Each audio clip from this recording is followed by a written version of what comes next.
Living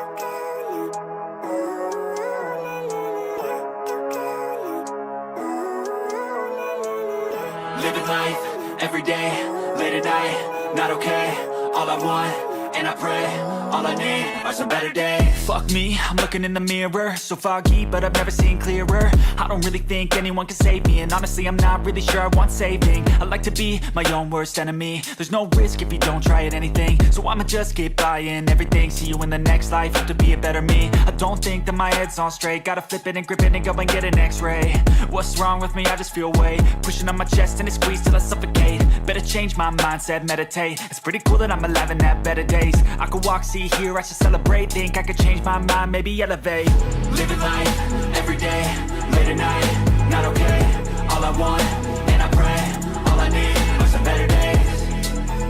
Yeah, all I need are some better days. Cause all I want, and I pray, I believe in the better days. I'm kinda stuck between a rock and a hard place. Do I work hard or live at my pace? You're only young once, yeah that's all great, but I also want a future where I'm okay. Living life is doing lots of cocaine. Wait no, it's living with no shame. Wait no, it's sleeping in on Sundays. I guess it's different for each of us and that's okay. Well I just wanna be happy, how to get there? Glad that you asked me. I think it's different for everyone. Some of us need work, others need fun. Some of us need purpose to overcome. But try to do what you love when it's said and done. Cause there's so many differences in each of us. Trust your gut, it can show you what you want. Living life, every day, late at night, not okay. All I want, and I pray, all I need are some better days. Yeah, all I need are some better days. Cause all I want, and I pray, I believe in the better days.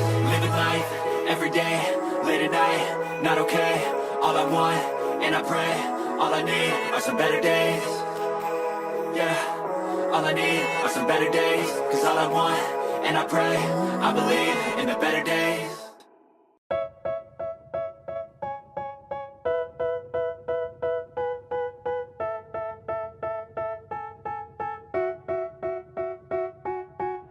They tell me that I'm never gonna make it. They want me to do something that could make sense. They hate when I keep dreaming I'll be famous, but I don't give a fuck, I'ma keep chasing. I got all this potential that's deep inside of me, but they hate when you're successful cause they try to be. They sit there being judgmental because you're trying things, and they just want you to settle and do the right thing. So get a good job, don't slack off. Wake up every morning, make a good impression on your boss. Don't do anything that I wouldn't do, and when you're making money, make sure you don't spend it too soon. Fuck that, I'll do what I wanna do. I got a different path from everyone and that includes you. Who are you to tell me how to live life? In these times it feels like nobody's right, yeah. So I'ma figure out what else we succeed, and then invest all of my time into that and proceed. I need whatever the hell could make me happy, and I don't think you have a clue what could that be. They tell me that I'm never gonna make it. They want me to do something that could make sense. They hate when I keep dreaming I'll be famous, but I don't give a fuck, I'ma keep chasing. They tell me that I'm never gonna make it. They want me to do something that could make sense. They hate when I keep dreaming I'll be famous, but I don't give a fuck, I'ma keep chasing. I think this life could be special if I get rid of the devils. They think that I am a rebel, I think they want me to settle. There's nobody on my level. They think that work is too stressful, I think that work is essential. The grind is all in your mental, and I don't think you understand what I'll go through just to be in control of my life soon. All the negativity, man, I'm immune. I don't really need a mask with all I've been through. I've been making changes for the ages. 5-10 year plans are contagious. I attack that shit, I'm tenacious. And if you ain't, get the fuck out of my way then. Got one life, I won't regret it. I will fight until I get it. I'll look back one day from heaven and say, damn, I learned some lessons. And say, damn, I had no questions. I had fun in every second, and the journey was a blessing, yeah. They tell me that I'm never gonna make it. They want me to do something that can make sense. They hate when I keep dreaming I'll be famous, but I don't give a fuck, I'ma keep chasing. They tell me that I'm never gonna make it. They want me to do something that can make sense. They hate when I keep dreaming I'll be famous, but I don't give a fuck, I'ma keep chasing.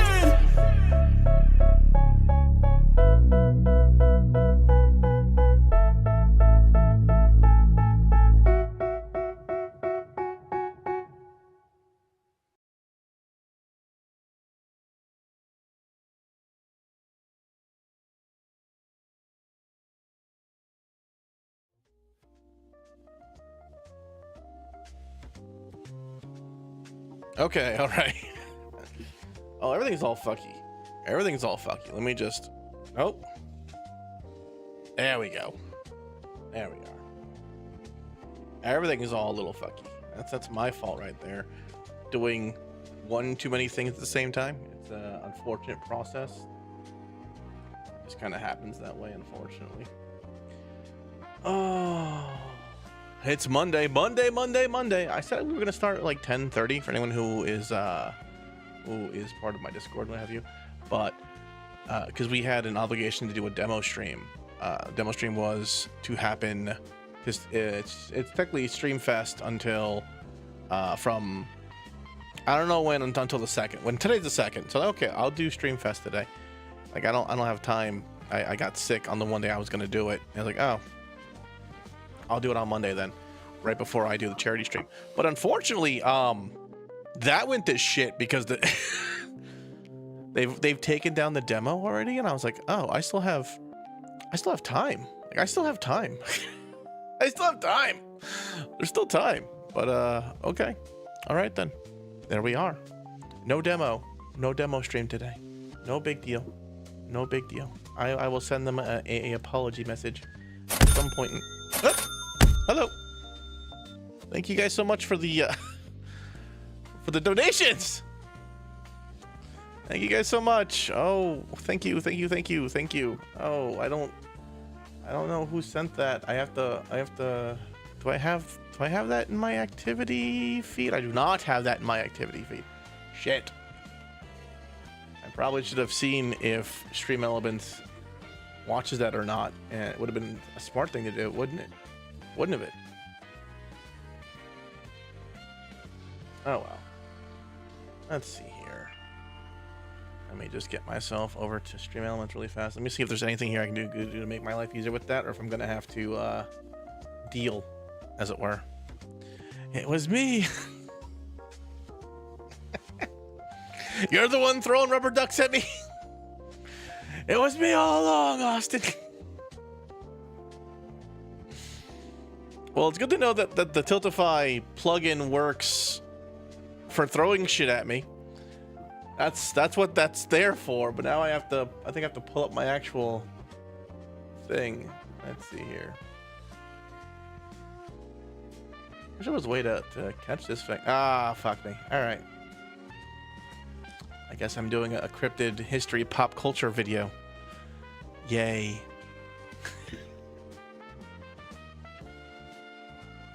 I want to talk about the vampires, damn it. There's so many vampire laws in Europe. And I'm not lying about this. There's a lot of laws that have never been repealed in Europe about vampires. Well, more like about corpses that people assume were vampires. One second, let me just... There you go.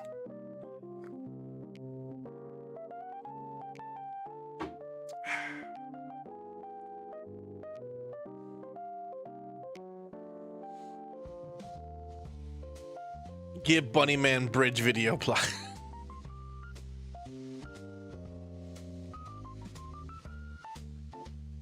You can choose the cryptid, but I'm gonna warn you right now, you probably won't like what I find. Everyone always chooses something for me, and I go, "Are you sure? Are you sure?" Where the fuck? Okay, so that does not give me... Okay, so... There's got to be a way to do this where I can actually see the things coming in. Some kind of, I don't know, like activity feed or something. There has to be. It would be so stupid if there isn't. Anyway, I was gonna play a duck game called Sliding Duck Game. I played the game prior because I don't believe in displaying things I don't like. What is going on with my tracking? Hello, tracking. There we go. At all. And so to sit there and have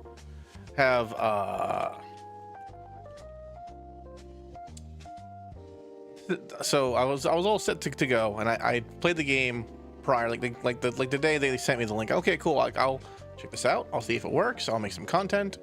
We'll do a stream on it. I was supposed to do a stream on it Thursday, and I got sick. I was like, okay, we're not doing any fucking stream on Thursday. I'm gonna just fucking sleep. And then I was to do a stream on Sunday, not Thursday, Sunday. No, I got sick on Saturday too, didn't I? Shit. Don't eat gas station burritos. That is the lesson of today's story. That's the lesson, folks. Okay, no gas station burritos. All right, especially as you get older in age, it don't work no more. It don't work no more. It is not the same. All right, give me 1 second here. I was hoping I'd have a few more seconds in that thing there, but now that I know that works, I just need to do one thing and one thing only. That is to set up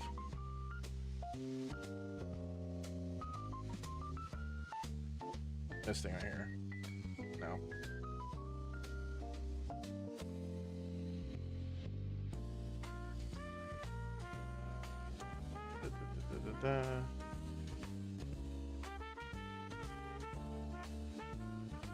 I don't want to send a message. I want to receive a message.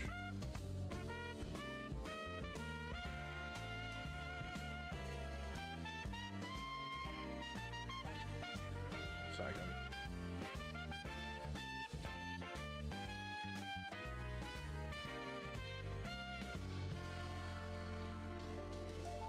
Channel points.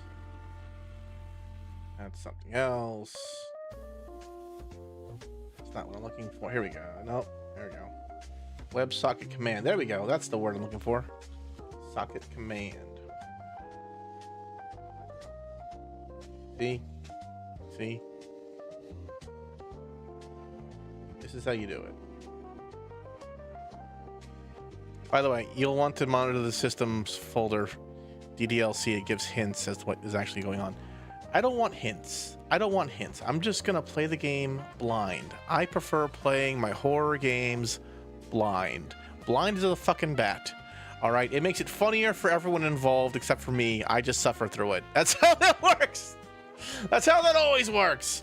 I suffer. Everyone else enjoys themselves. That's how that works. There we go. That's set right there.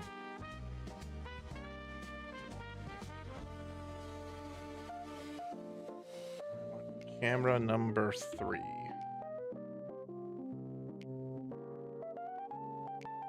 Shouldn't have milliseconds. I think it's like what, 300 milliseconds? No, like let's say 250. 250 is probably fine. All set. All done. Excellent. Done. Okay, we are pretty much all set here. We're just gonna go get ourselves ready for the game. Is the game done downloading? Because I had to download really fast. It is done. Okay, cool. Make sure it's running on the right monitors and everything, and then we'll be good to go. Freaky shit happens in that file system. I don't want to know what it's doing to my file system. Okay, I don't want to know. I don't wish to know. I hit play game. Is it gonna start? Okay. Okay, 1 second. Can I make this bigger? Can I move this over here? Oh no, that's okay. There we go. That's better. And move you over there. Go. And let's move over. Well, that didn't work out very well, did it?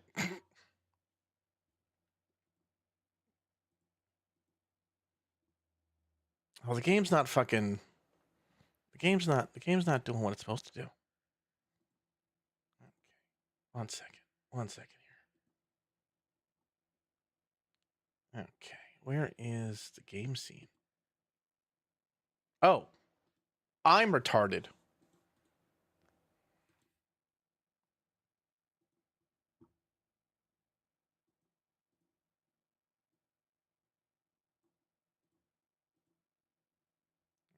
Put that right there.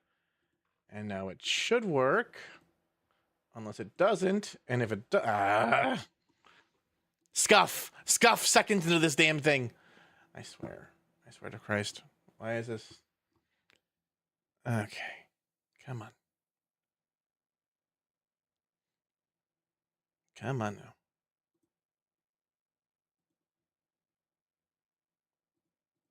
Is that the problem? No.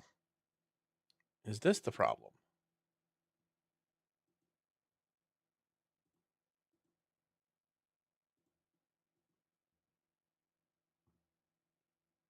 No.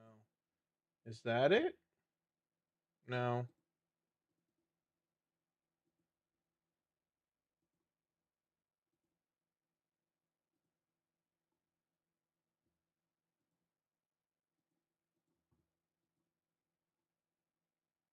Okay. No. No, that's not gonna work. It's not gonna work at all. Give me 1 second here. Let's fix this here. This is a little too big. Little too big. There we go. Little bit like this.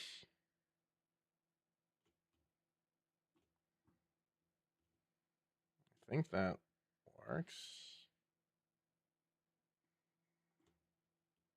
There. There. I've done it. Ta-da. All right. That goes right there. Let's do one other thing while I like blah, blah, blah, blah, blah. That's right there, all set. Okay, and I think we're good. I think we're good. Yes, I know I have segregated chat. I know that's only Twitch. Fuck off. Fuck off.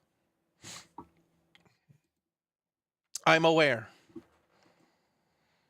Individuals suffering from anxiety or depression may not have a safe experience playing this game. For content warnings, please visit http://ddlc.moe/warning.html.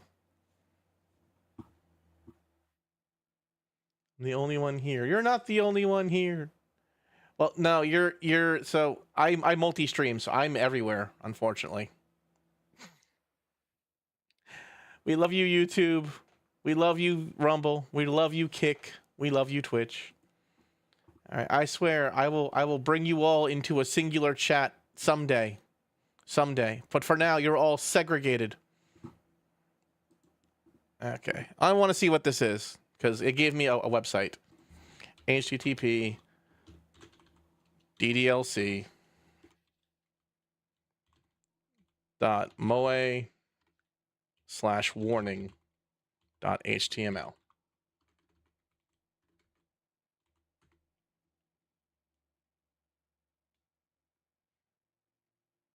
Site cannot be reached.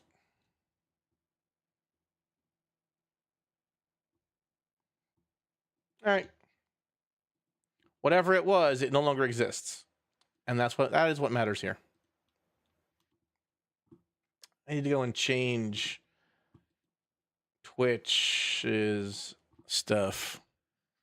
So hopefully I can do this at the same time.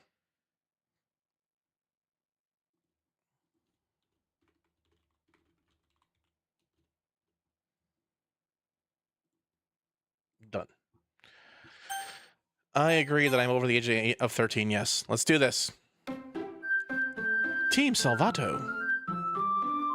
This game is not suitable for children or those who are easily disturbed. We already said this like twice. Do, do, do, do, do, do, do, do, do. My name is Don. My name is Don Katsu Don. How you doing? Hey! I see an annoying girl running towards me from the distance, waving her arms in the air like she's totally oblivious to any attention she might draw. Oh, Novik Nico, welcome. Thank you for joining. Nice. My alerts are fucking... I'll deal with that later. That girl is Sayori, my neighbor and good friend since we were children. You know, the kind of...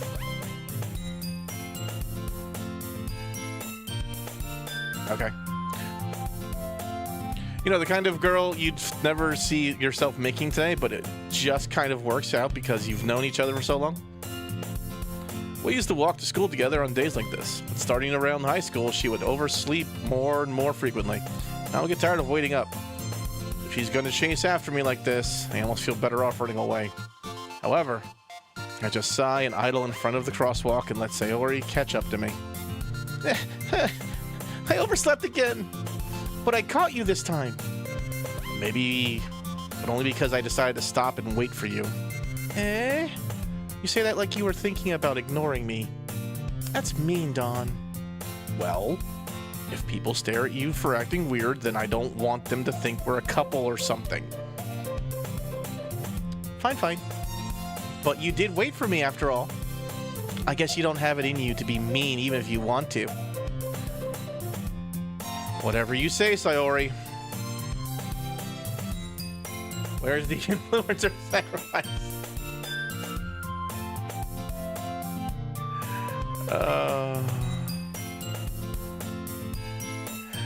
We cross the street together and make our way to school. Let's see what we got. By the way, Don, have you decided on a club to join yet? Club? I told you already. I'm really not interested in joining any new clubs. Oh, it's him. I haven't been looking either. Eh? That's not true. You told me you would join a club this year. Did I? It's possible that I did. One of our many conversations where I dismissively go along with whatever she's going on about. Sayori likes to worry a little too much about me. I'm perfectly content just getting by on the average while spending my free time on games and anime. He's me, for real, for real. I was talking about how I'm worried about that you won't learn how to socialize or have any skills before college. Your happiness is really important to me, you know? And I know you're happy now, but I die at the thought of you becoming a NEET in a few years because you're not used to the real world. You trust me, right? Not really, no. I don't trust any woman with pink hair. I've learned my lesson. I'll look at a few clubs if it makes you happy. No promises, though. Will you at least promise me you'll try a little? Yeah, I guess I'll promise you that. Yay! Why'd I let myself get lectured by such a carefree girl? More than that, I'm surprised I even let myself relent to her.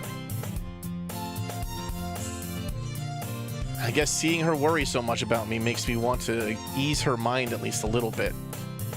Even if she does exaggerate everything inside her head.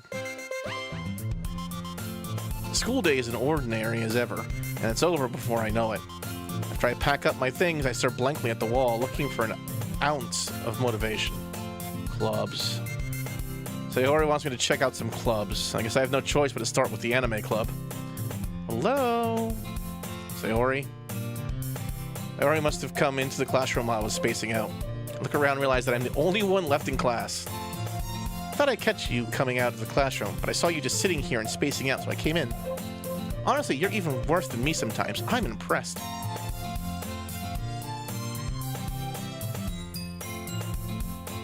This is how you ended up in the army and then Iraq? No, I ended up in the army because I had no direction in life. I ended up in Iraq because we invaded Iraq. That was the process. And we conquered Iraq in 2 days, and then we just stayed there for the next 20 years. You don't need to wait up for me if it's going to make you late to your own club. Well, I thought you might need some encouragement, so I thought, you know what? Well, that you could come to my club. I don't like your club. Yeah. There's no way I'm going to your club. I agree with him. Alright, I'll figure that out later. Meanie. Sayori is vice president of the literature club. Not that I was ever aware that she had any interest in literature. In fact, I'm 99% sure she only did it because she thought it would be fun to help start a new club. And she was the first one to show interest after the one who proposed the club. She inherited the title of vice president. That said, my interest in literature is guaranteed to be even less. Yeah, I'm going to the anime club. Come on, please! Why do you care so much anyway? Well, I told the club yesterday I would bring in a new member. And Natsuki made cupcakes and everything. Don't make promises you can't keep. Can't tell if Sayori is really that much of an airhead or if she's so cunning as to have planned all this out. Let out a long sigh. Fine. I'll stop by for a cupcake, okay?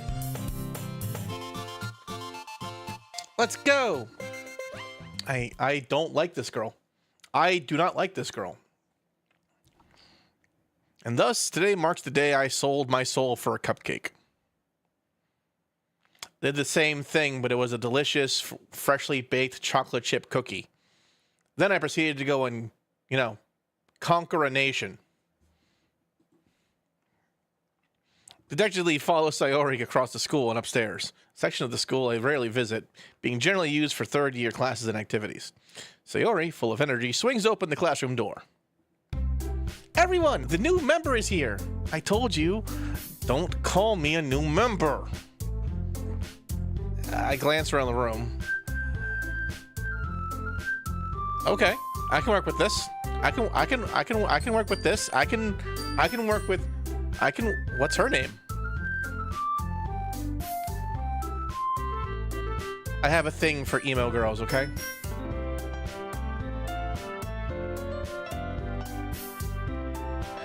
Okay, welcome to the Literature Club. It's a pleasure to meet you. Sayori always says nice things about you. Seriously, you brought a boy? Oh god, her hair's even pinker! She's gonna be the death of me, isn't she? Way to kill the atmosphere. Ah, Don, what a nice surprise. This is an Oni-san style. This is clearly an Oni-san right here, right here. This one right here, Oni-san. You cannot tell me otherwise. Welcome to the club. All words escape me in this situation. This club is full of incredibly cute girls!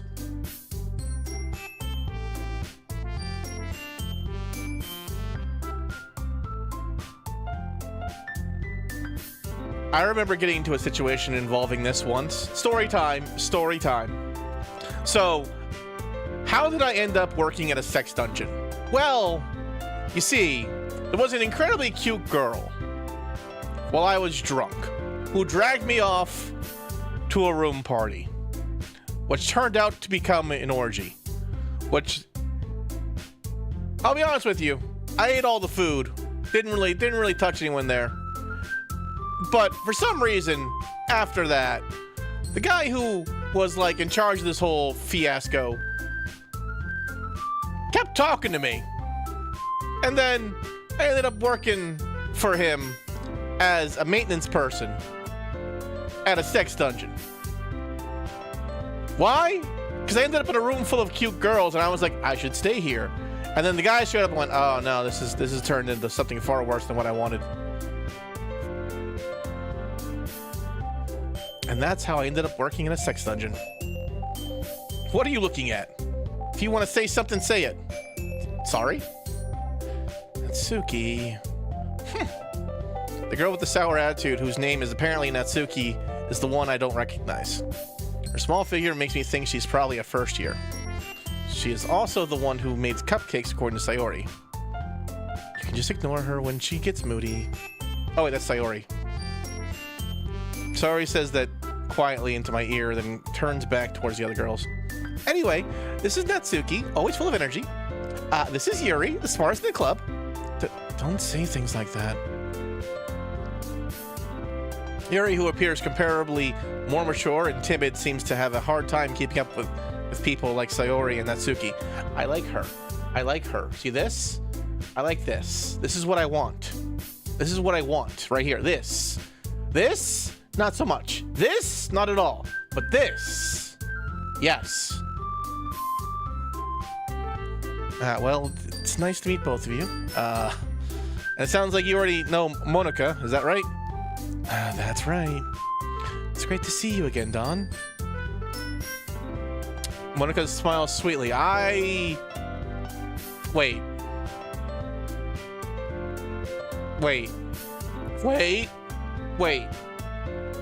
Why do they have the same color hair? I don't trust this.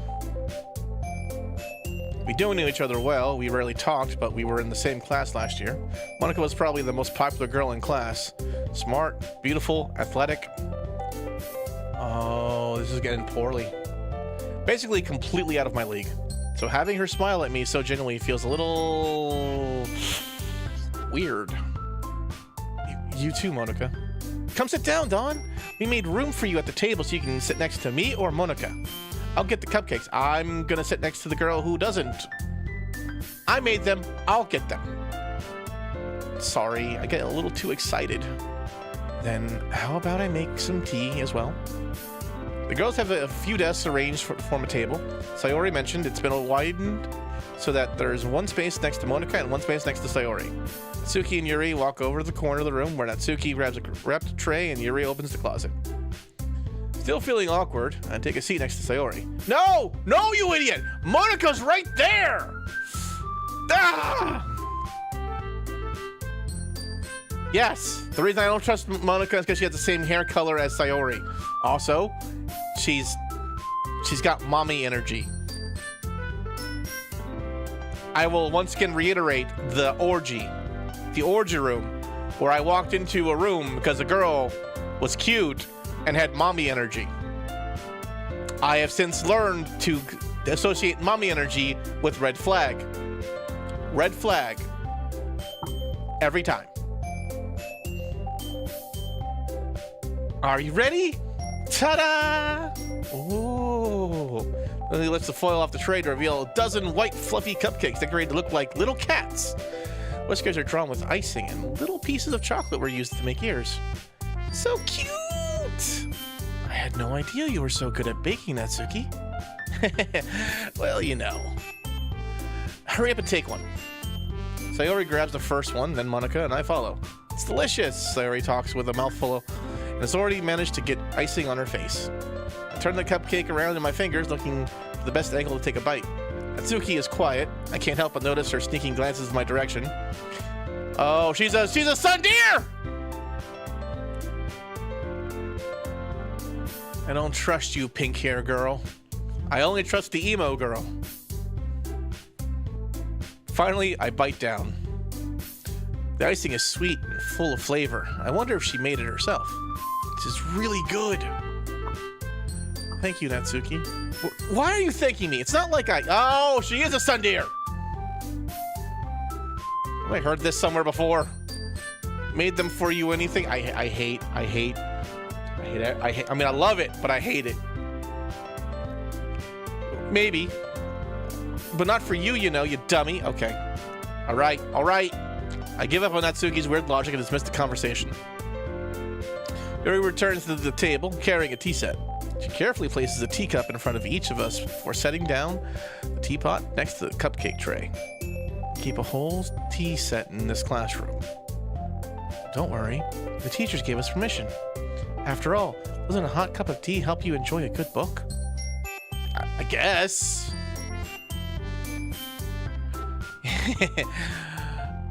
Don't let yourself get intimidated. Yuri's just trying to impress you. That's not it. Insulted, Yuri looks away. I meant that, you know? I believe you. While tea and reading might not be a pastime for me, I at least enjoy tea. I'm glad. Yuri faintly smiles to herself in relief. See? I'm correct in my assessment every time when it comes to women. Never doubt me! Monica raises an eyebrow, then smiles at me. So what made you consider the literature club? Sayori told me to. Lily tells me I shouldn't tell Monica that I was practically dragged here by Sayori. Well, I haven't joined any clubs yet, and Sayori seems really happy here, so it's okay. Don't be embarrassed. Make sure you feel right at home, okay? As president of the Literature Club, it's my duty to make the club fun and exciting for everyone. Monica, I'm surprised. How come you decided to start your own club? You could probably be a board member for any of the major clubs. Weren't you a leader of the debate club last year? Well, you know, to be honest, I can't stand all the politics around the major clubs. It feels like nothing but arguing about budget, publicity, and how to prepare for events. I'd much rather take something I personally enjoy and make something special out of it. If it encourages others to get into literature, then I'm fulfilling that dream. Monica really is a great leader. Yuri also nods in agreement. Then I'm surprised there aren't more people in the club yet. It must be hard to start a new club. You could put it that way. Not many people are very interested in putting out all the effort to start something brand new, especially when it's something that doesn't grab your attention like literature. You have to work hard to convince people that you're both fun and worthwhile. But it makes school events like the festival that much more important. I'm confident that we can all really grow this club before we graduate. Right, everyone? Yeah! We'll do our best. You know it! Everyone enthusiastically agrees. Each such different girls, all interested in the same goal. Monica must have worked really hard to just to find these three. Maybe that's why they were all so delighted by the idea of a new member joining. Oh, I still don't really know if I can keep up with their level of enthusiasm about literature. You don't have to.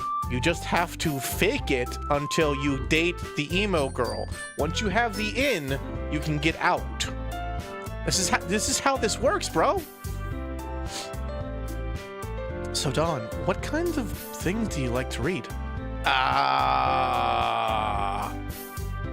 Swimsuit editions of Sports Illustrated? Considering how little I've read these past few years, I don't really have a good way of answering that. Manga? I muttered to myself, half jokingly. Natsuki's head suddenly perks up. Like she wanted to say something, but she keeps quiet. Not much of a reader, I guess. That can change. What am I saying? Spoke without thinking after seeing Yuri's sad smile. See? He understands me. Anyway, what about you, Yuri? Well, let's see. Yuri traces the rim of her teacup with her finger. My favorites are usually novels that build deep and complex fantasy worlds. The level of creativity and craftsmanship behind them is amazing to me. And telling a good story in such a foreign world is equally impressive. Yuri goes on, clearly passionate about her reading. She seemed so reserved and timid since the moment I walked in, but it's obvious by the way her eyes light up. She finds comfort in the world of books, not people.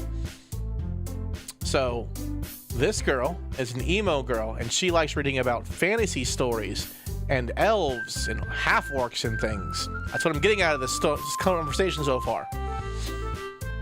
She's a freak. She could be our freak.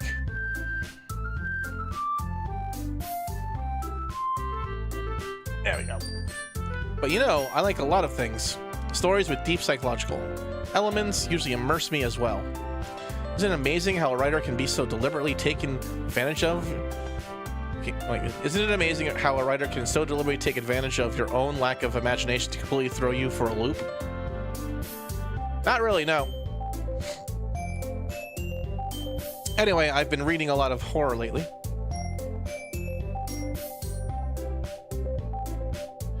She's in love with serial killers, isn't she? That's a hint. What do you mean that's a hint? A hint to what?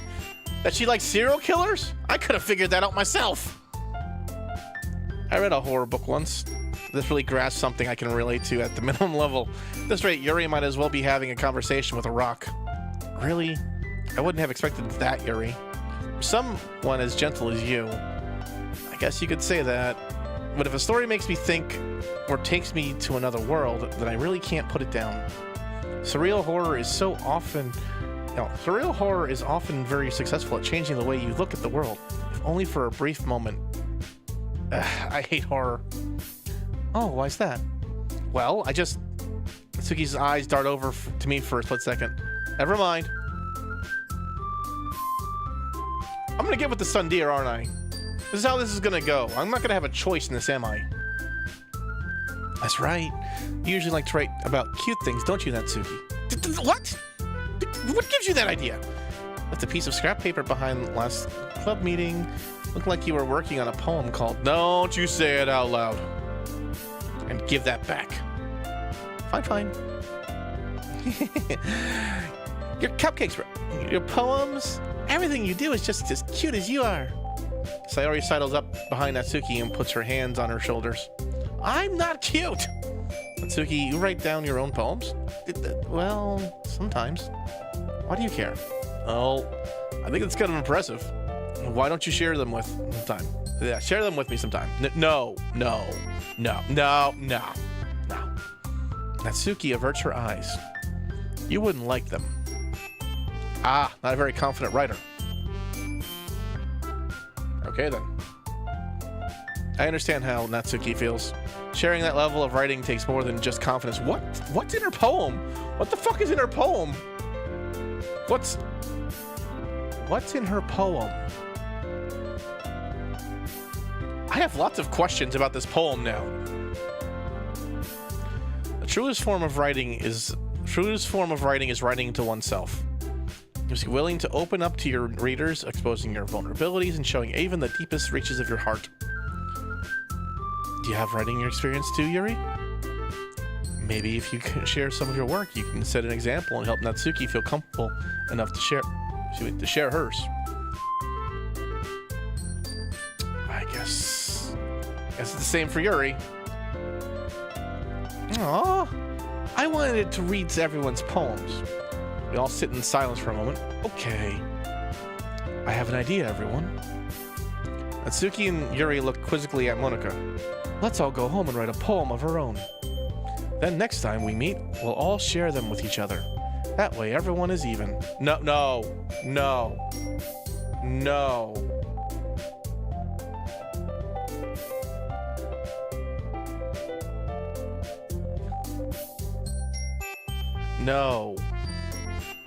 Yeah, let's do it. No.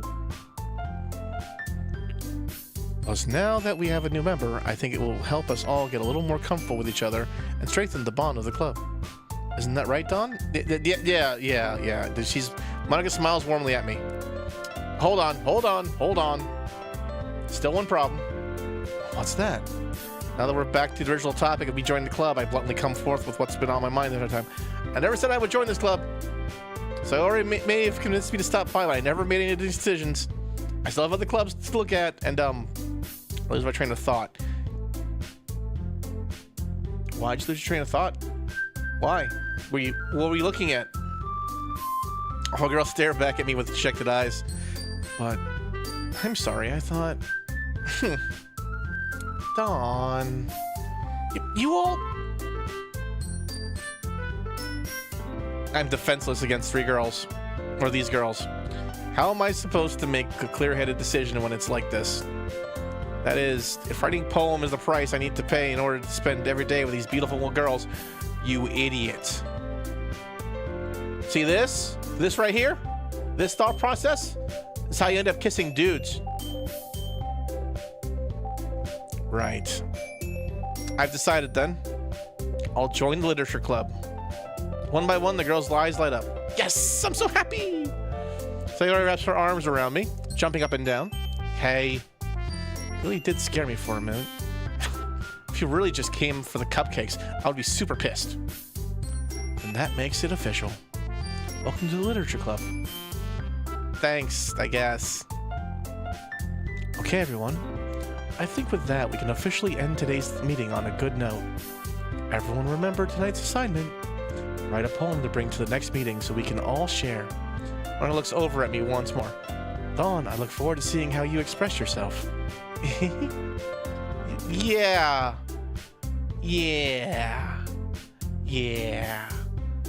I wonder if I can get away with like just giving her something from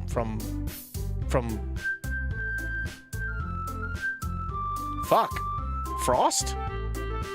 Is he a poet? I think Frost is a poet. I already feel the anxiety welling up inside of me. Meanwhile, the girls continue their chit-chat as Yuri and Natsuki clean up their food. Hey, Dawn, if we're already here, do you want to walk home together? That's right, sorry, and I never walk home together anymore because she always stayed after for clubs. Sure, might as well. Yay.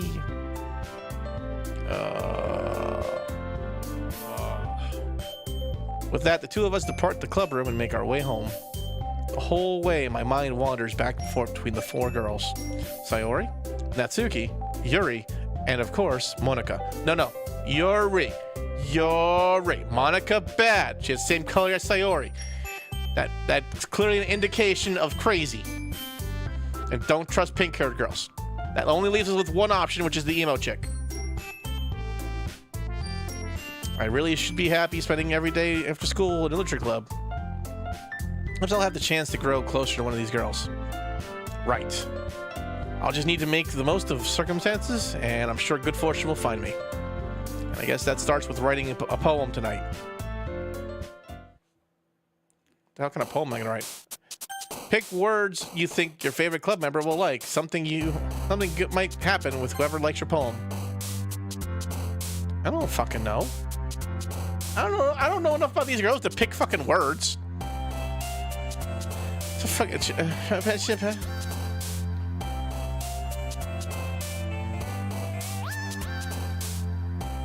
pure. Oh wait, can I go back? All right. Aura.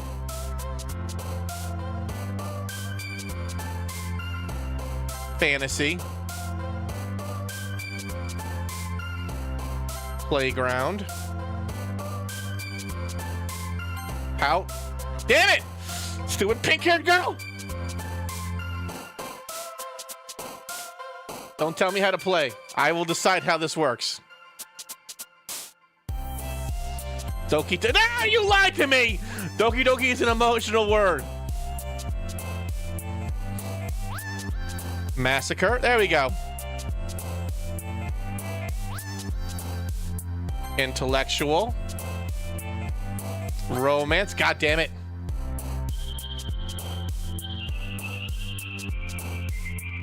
Vivid. Okay. Wait. Vivid. That's... I've been learning about AI recently. I know if you use the word vivid and you try to put in some kind of kissing scene, the AI goes straight to sex.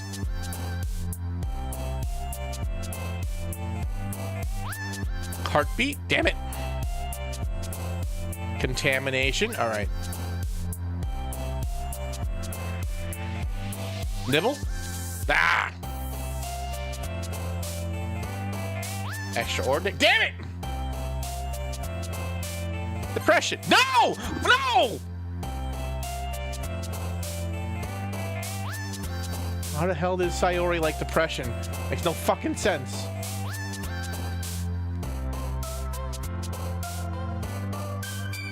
Adventure. Damn it!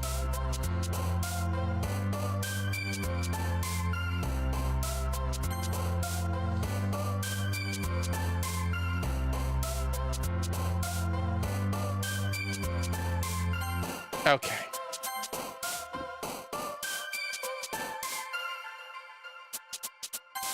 All right, I give up. I don't know. Hi again, Don. Glad to see you didn't run away on us. Don't worry about it. I'm stuck here with you guys now. This is where I am. This might be a little strange for me, but I keep my word.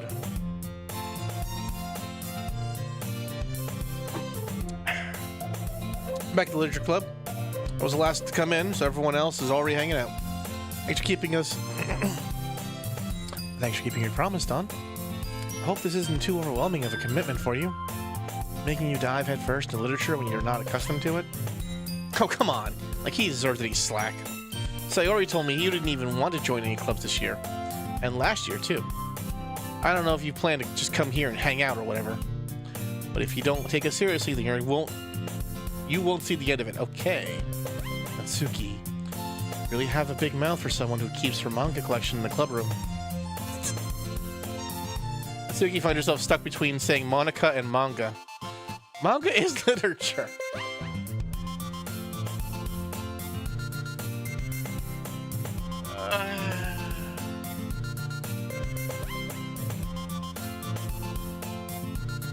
Hopefully defeated, Natsuki plops back into her seat. Don't worry, guys. Don always gives it his best one, as long as he's having fun. He helps me with busy work without me even asking. Like cooking, cleaning my room. How dependable. Sayori, that's because your room is so messy it's distracting. And you almost set your house on fire that one time you tried cooking something for me. You two are really good friends, aren't you? I might be a little jealous. How come? You and Don can become good friends too. No, we can't. Yuri is my everything. She will be mine. Oh yes, she will be mine. See? Sayori. As usual, Sayori seems oblivious to the weird situation she just put me into. Oh, Yuri even brought you something today, you know? Oh, wait, Sayori? Me? Not really, no. Don't be shy. It's nothing, really. What is it? Never mind. Sayori made it sound like a big deal when it's really not. What do I do? Sorry, Yuri, I wasn't thinking. Guess that means it's up to me to rescue the situation. Don't worry about it. But first of all, I wasn't expecting anything in the first place. So any nice gesture from you was a pleasant surprise. It'll make you happy no matter what. Is that so? Yeah, I won't make it a big deal if you don't want it to be. All right. Well, here. Yuri reaches to her bag and pulls out a book. I didn't want you to feel left out, so I picked out a book that I thought you might enjoy. It's a short read, so it should keep your attention, even if you don't usually read. And we could, you know, discuss it if you wanted. She's given me a reason to be in her room. She's given me an in. This is called the green flag. This is all in. This is, how is this girl accidentally being so cute? She even picked out a book she thinks I'll like, despite me not reading much. Yuri, thank you. I'll definitely read this. Just take the book. Well, you can read it at your own pace. I look forward to hearing it. What do you think? Now that everyone's settled in, I expect Monica to kick off some scheduled activities for the club. That doesn't seem to be the case. Sayori and Monica are having a cheery conversation in the corner. Yuri's face is already buried in a book. I can't help but notice her intense expression like she's waiting for this chance. Meanwhile, Natsuki is rummaging around in the closet.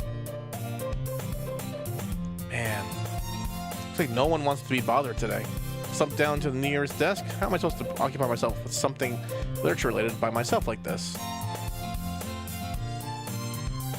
Guess I could always read some of the book Yuri gave me, but I'm feeling a little too tired to read. Could probably fall asleep right now, close my eyes and end up listening in on Sayori's conversation with Monica. Probably gonna seem really lame compared to all the other clubs though. Well, we can't give up. After the festival is our chance to show everyone what literature is all about. The problem is that the idea of a literature club sounds too dense and intellectual. But it's not like that at all, you know? We just need a way of showing that to everyone. Something that speaks to their creative mind. Doesn't solve the problem, though. What do you mean? You don't even come up with the most fun thing ever. Nobody will come in the first place if it's a literature event. So it's more important to figure out how to get people to show up in the first place, you know? After they come, we can do the thing to speak to their creative minds. What's this? Sayori is taking this really seriously. It's rare to hear her deliberating like this. That's a good point. In that case, I think food will do the trick? What kind? Well, I guess we could. Cupcakes! Yeah, good thinking. Natsuki would love to do that. Yeah, you're right. Natsuki makes the best cupcakes. That works out perfectly. That wasn't why you suggested it. Cupcakes speak to my creative tummy. Cupcakes it is then. I'm hungry. Anyway, we still need to work out the details of the event itself. I found myself smiling. In the end, Sayori is still her usual self. Therein lies the unexpected reason I admire her. Unlike me, who has trouble finding any motivation at all, Sayori can put her mind to things and make them come to life. So that's why I ended up letting her get on my case about things. I can't help but wonder what it would be like to see the world through her eyes. Yeah! I opened my eyes to find Sayori's face filling my vision. Nearly falling out of my chair. Sorry. Wait. Actually, I'm not sorry at all. It's your fault for sleeping like that. This isn't the napping club. Does our school have a napping club? Does it have a napping club? You're staying up late again, aren't you? Now that you're in a club, you're gonna have to have less time for anime, you know. You'll need to get used to it. Don't say that so loud. I glanced over my shoulder to see if Monica overheard. It's true, though. Yeah. I know. You're always looking out for me, Sayori. That's what I do. That's a problem. What about you? Look out for me better than you look out for yourself. You're still oversleeping every day, aren't you? Not every day. It's not very convincing. How many days this past... what I do? There we go. This past week have you gotten up in time? That's the secret. I knew it. Come on. At least give me the benefit of the doubt. I can't even do that. Look, Sayori, it's written all over you. Eh? Ray glances around at herself. How is it written all over me? You were clearly in a rush this morning. Look, your hair is sticking out all around here. Run my fingertips down the side of Sayori's hair, trying to straighten it out. You really need a brush for this. My hair is just really hard to get right. I won't fall for that. There's more than just your hair. Look, your bow isn't straight either. There's toothpaste stain on the collar right here. I'm trying to wipe off the stain with my finger. But nobody would ever notice that. Of course they would. Nobody's going to tell you about it because they don't want to embarrass you. Fortunately, I really don't care about that part. He's a good man. He's a good man. Meanie. You don't even keep your blazer buttoned up. Seriously, Sayori. Why do you think you don't have a boyfriend yet? Because I haven't asked her. Eh? That's super mean. Sorry, but you'll thank me later. Start to button her blazer up to the bottom. Once you see how much better it looks, you'll change your mind. This is so funny. What is? Well, I was just thinking how weird it is to have a friend who does these kinds of things. Eh? Don't say that. It'll make me feel weird about it, stupid. It's okay, though. I'm happy we're like this. Aren't you? I guess? Hey, be careful. The button might come off. Why is this one so hard to close? Struggle to fully close the button near her chest. This thing even fit you properly? It did when I bought it. If you even buttoned it, you would have noticed sooner that it doesn't fit you anymore. Why are you smiling about it? It means my boobs got bigger again. Don't say it out loud! Anyway, look much better now. Why does it feel strange to see Sayori's blazer buttoned up like that? That's so stuffy. It's not worth it at all. Sayori hastily unbuttons her blazer once more. Phew, that's so much better. If I had gotten more points with Yuri, would I have gotten a scene with her instead of this bitch? If I keep it unbuttoned, then I won't get a boyfriend, right? What kind of logic is that? Why are you saying that like it's a good thing? Because if I had a boyfriend, then he wouldn't even let you do things like this. You take care of me better than anyone else would. Anyway. You would have, son of a bitch. I was ruined by the fact that I kept going for depressing stuff, and I just kept hitting other girls.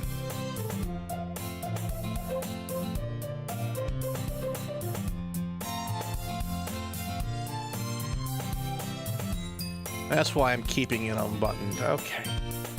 Right. Stop saying all these weird, embarrassing things.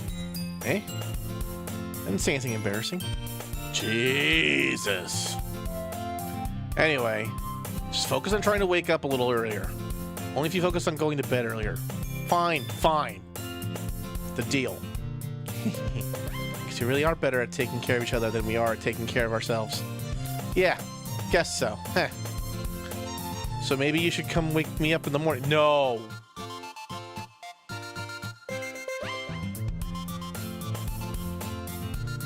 Don't pick depression words. Those are Sayori. That makes no sense. Sayori's chipper as fuck.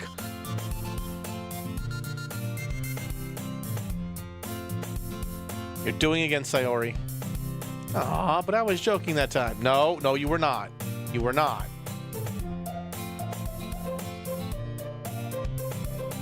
Okay, everyone. Eh? Monica suddenly calls out. Why don't we share the poems we wrote now? Yay! Dawn, I can't wait to read yours. Oh, fuck me. Yeah, same. Don't sound enthusiastically because Sayori still trots away to retrieve her poem. Hey, did you remember to write a poem last night? Yeah. Can't believe I agreed to do something so embarrassing. I couldn't really find much inspiration since I'd never really done this before. Well, now that everyone's ready... Oh. A little bit of root beer for this.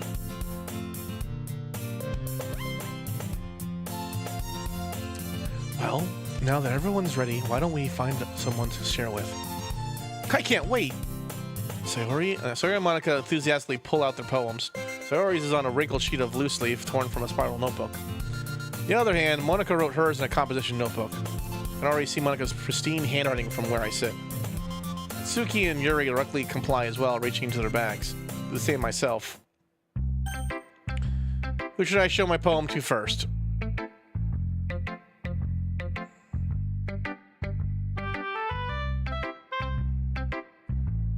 I don't know.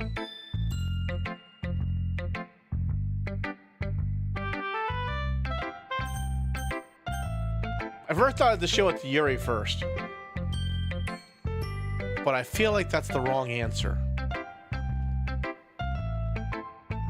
And we are about to go on a commercial break in about a second. Or about a minute. So, we'll see what happens there. Let's go with Monica first. Start with Monica. She says that she seemed eager to read my poem, and I wanted her to know I'm putting in effort. Hi, Don. Having a good time so far? Yeah. Good, glad to hear it.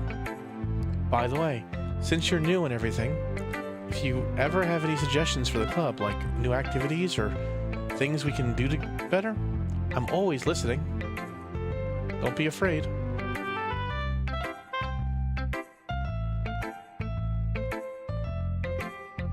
Realizing I don't have my... Okay. I'll keep that in mind. Of course, I'll be afraid to bring things up. I'm much better off just going with the flow. Anyway, want to share your poem with me? It's kind of embarrassing, but I guess I have to. Don't worry, Don. We're all a little embarrassed today, you know? But it's that sort of barrier that we'll all learn to get past soon. Yeah, that's true. I hand Monica my poem. I like this one. Makes me think of something Sayori would like. Is that so? You and Sayori are really good friends, right? I wouldn't be surprised if you had those sorts of things in common. I hate this girl. She's already trying to put me together with Sayori. I don't want that. That's a little bit better. Okay. Maybe good friends, but Sayori and I are actually really different. Well, that may be the case. But maybe there are also some similarities that you wouldn't expect. The way she talks about you. It sounds like... Oh. Alright, commercial break. I'll be back in 3 minutes.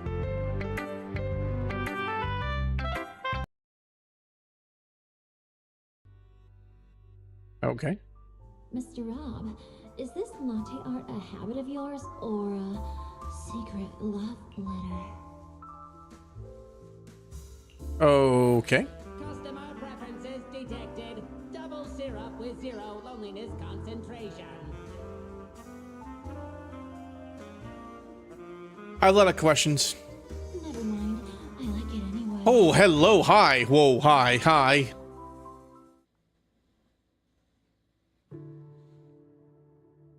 I want to be a coffee machine. Is it too late to become a coffee machine VTuber? I want to be the coffee machine. Why did I choose a pig? I could have been a coffee machine.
Okay, we're back.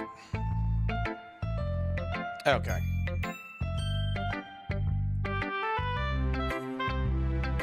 Sounds like the two of you really care about each other's well-being. Even if you show it in different ways, it ends up being more similar than you think. I think that's the kind of vibe I get when reading your poem.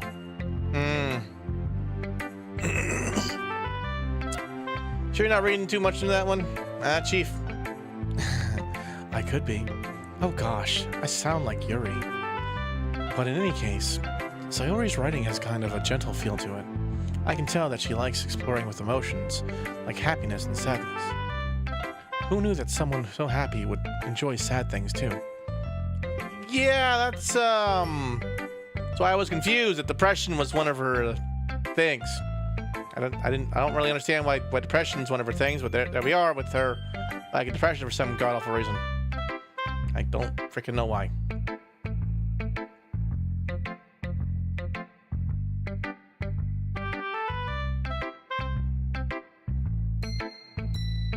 There we go. Excellent. Sorry, I'm fixing something in OBS while I have a chance. It's totally unexpected. Well, to each their own. And you shouldn't be afraid to experiment a little bit either. I'm sure I'll end up trying something different. It could take a while before I feel comfortable doing this, though.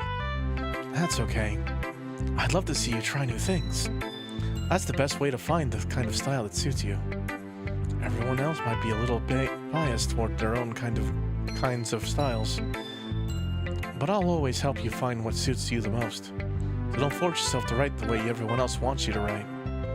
It's not like you have to worry about impressing them or anything. Yes, I do. Yes, I do. Yes, I do. She lies. She lies. This bitch lies.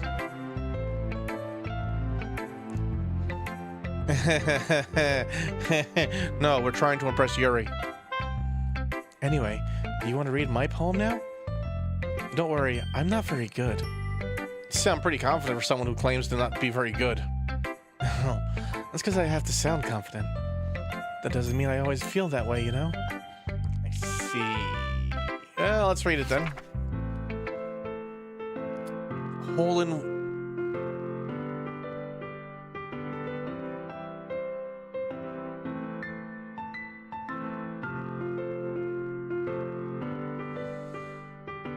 The first 3 lines make me think she's talking about porn.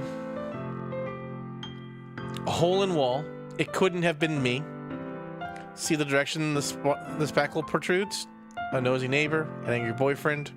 I'll never know I wasn't home. I peer inside for a clue. No, I can't see. Real?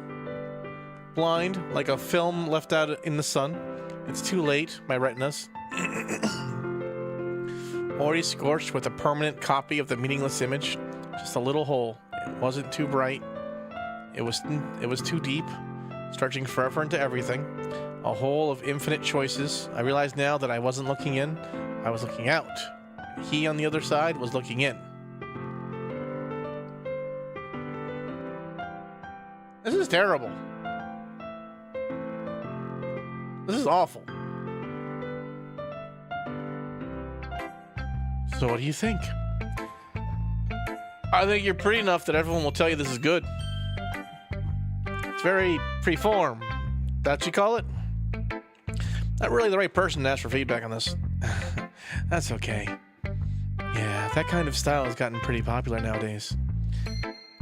That is, a lot of poems have been putting emphasis on the timing between words and lines.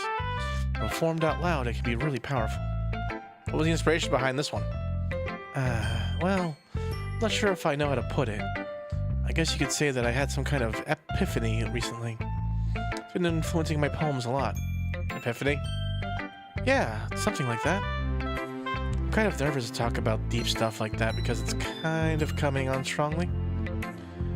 Maybe after everyone is better friends with each other? Anyway, here's Monica's writing tip of the day. Sometimes when you're writing a poem or a story, your brain gets too fixated on a specific point. Try hard to make it perfect, then you'll never make any progress. Just force yourself to Just force yourself to get something down on the paper and tidy it up later. Another way to think about this is, if you keep your pen in the same spot for too long, you'll just get a big, dark puddle of ink. She telling me to go and have an orgy? Is this trying to tell me I should bang all the old women in this literature club? Is that what she's trying to tell me?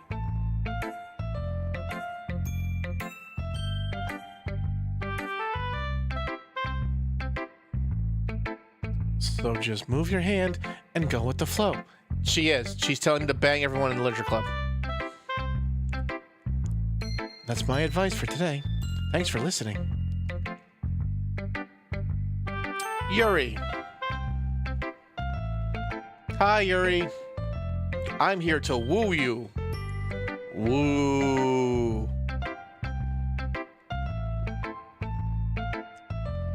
Little drink is good.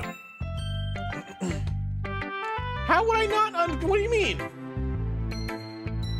She said, don't leave your pen in one spot. You'll just end up with a big puddle of ink.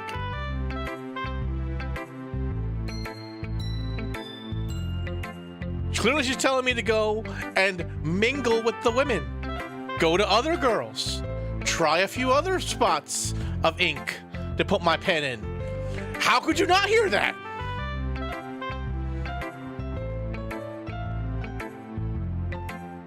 Yuri stares at the poem. A minute passes more than enough. She's saying to write more even if it's shit. Yeah, write more. Bang the members in the club. Each one, mingle up a little bit. Don't leave your pen in them for too long. Bitches be crazy.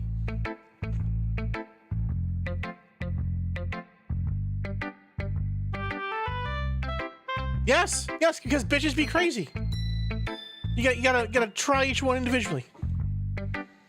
A minute passes more than enough.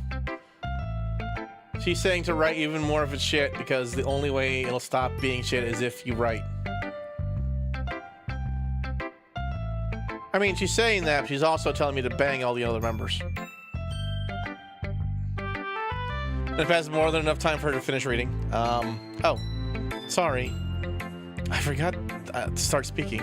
It's fine. Don't force yourself. Just take your time. I just need to put my thoughts into words. Hold on. Okay. This is your first time writing a poem, right? Oh, it's shit, isn't it? Yeah. Why do you ask? I'm just making sure. I guess that it might be after reading it through it. It's that bad, huh?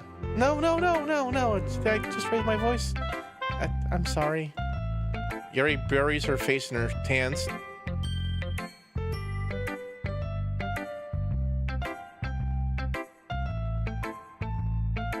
Not what she's saying, and it'll make the other acts more hilarious.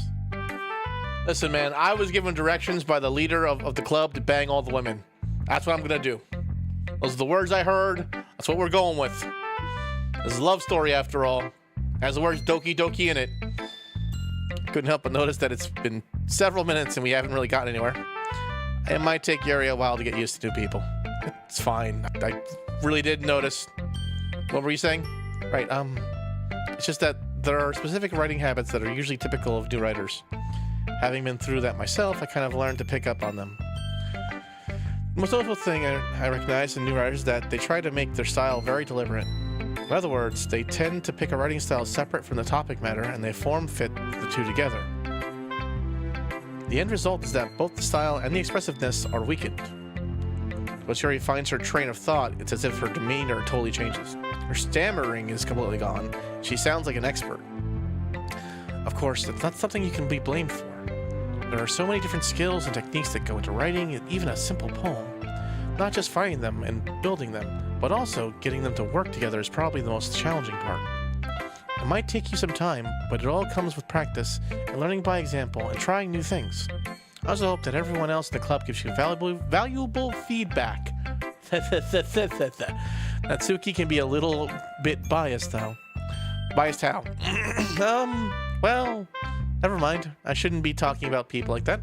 Sorry. I have questions. I have lots of questions. Lots of questions. It's fine. Not sure if Yuri is apologizing to herself, to me, or to Natsuki. Do you mind if I read your poem now? Please do. I'd love to share my thought process behind it. Yuri smiles dreamily, as if that's a rare opportunity for her, which itself is kind of funny. After all, isn't this supposed to be a literature club? Fuck me. Alright. Ghost under the light. The tendrils of my hair illuminate beneath the amber glow. Bathing. It must be this one. The last remaining streetlight to have withstood the test of time.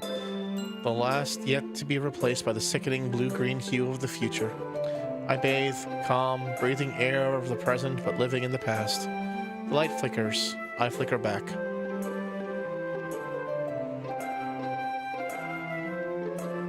This bitch is crazy. Alright.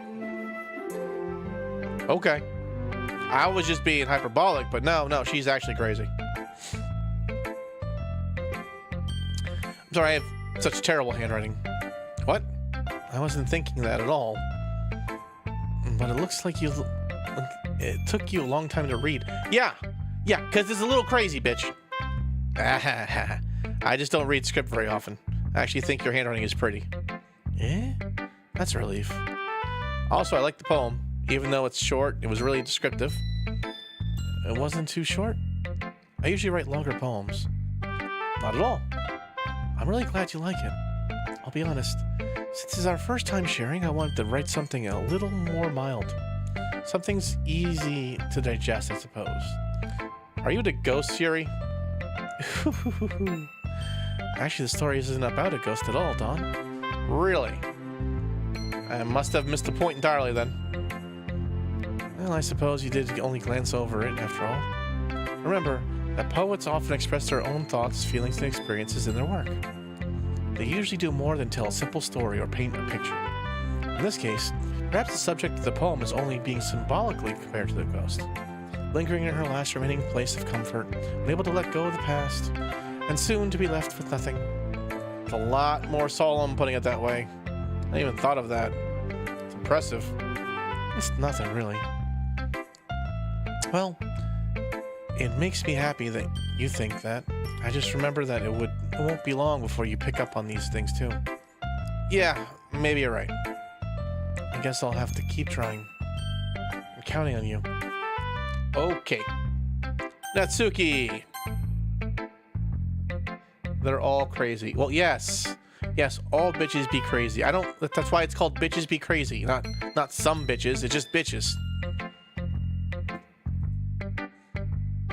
Well, it's about what I expected from someone like you. It's a little blunt. Well, excuse me. It's not like I said it was bad. It just didn't invoke any emotions, thanks. I say it's not cute enough for your taste. Do you want to get smacked? I'll pass. Anyway, I guess I need to show you mine. Not that you'll like it. What is up with the... Eagles can fly, monkeys can climb, crickets can leap, horses can race, owls can seek, cheetahs can run, eagles can fly, people can try, but that's about it. What? What the fuck is this? Is this slam poetry? This bitch write me slam poetry? You can't read slam poetry. You gotta say it out loud. Oh God, what the fuck? What the fuck is I? What do you know what slam poetry sounds like? Listen, there was a time in my life where I like to call it my sexual raccoon phase, where I would do anything to get laid. Even go to really shitty freaking cafes at a college, middle of the night, with overpriced coffee, and it's cold, to watch a girl do slam poetry. All poetry is supposed to be read out aloud. You know, you say that, but there's a difference between reading and hearing.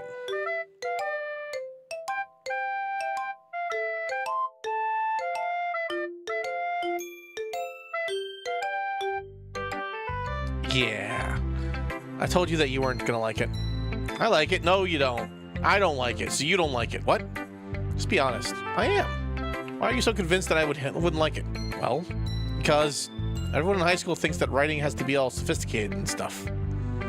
People don't even take my writing seriously. This isn't the point of poems for people to express themselves? Your writing style wouldn't make your message any less valid. Exactly!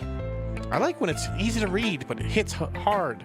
I like, in this poem, seeing everyone around you do great things can be really disheartening. So I decided to write about it. I understand. How the fuck did he understand that? I didn't understand that! The other nice thing about simple writing is that it puts more weight on the wordplay. Like I set up for a rhyme at the end, but then I made it fall flat on purpose. It helps bring out the feeling in the last line. You did do that. I expected you to, because that's what they do in slam poetry. That's why it's all shit. That's why all slam poetry is shit. Whatever happened to that girl? I think she moved away with her girlfriend. Yeah, she moved away with her girlfriend. Yeah, that was a weird one. So you didn't get laid? No. We still did the horizontal hoopla. It's just, you know, she had a girlfriend. Lesbians be weird like that, you know. They just can't let anyone know.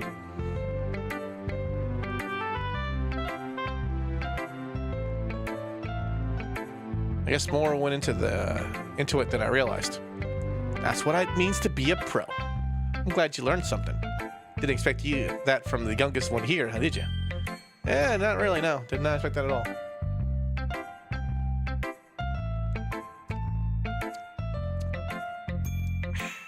Sweet tea.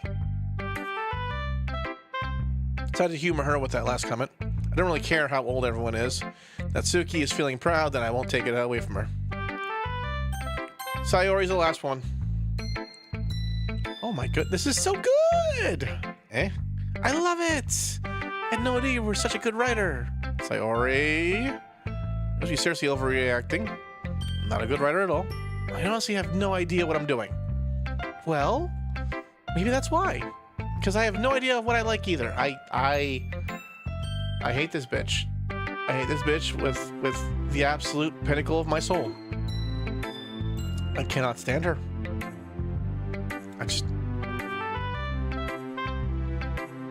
I wonder if I do not like this woman at all. At all. You hear me? Bah. Do. All right. Back to the game. Jeez. Yuri's opinion was more constructive than this. Are you sure you don't like it because I wrote it? Eh? Well, I'm sure that's part of it. I think I understand you better than a lot of other people, you know? So when I read your poem, it's not just a poem. It's a Dawn poem. And that makes it feel extra special. I can feel your feelings in it. Sayori hugs the sheet against her chest. I made a terrible mistake. I really need to go and end this as soon as possible. You're so weird, Sayori.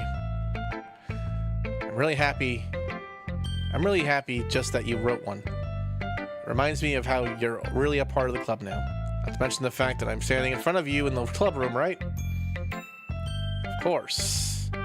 Not really into it yet, but that doesn't mean I'll break my promise. See? It's like I said, Dawn. Deep down, you're not selfish at all, you know? Trying new things like this is for other people. That's for something that only a really good people do. Okay? That made no sense when I said it out loud. I'm not sure if Sayori sees the full picture of my motive here. And again, the full picture of the motive is to get with Yuri. That's the full picture of the motive. But Monica says to bang all the women in the room. So we can do what Monica says and do that first, and then end up with Yuri at the end. Just like in my favorite game, and just like in my favorite anime, School Days.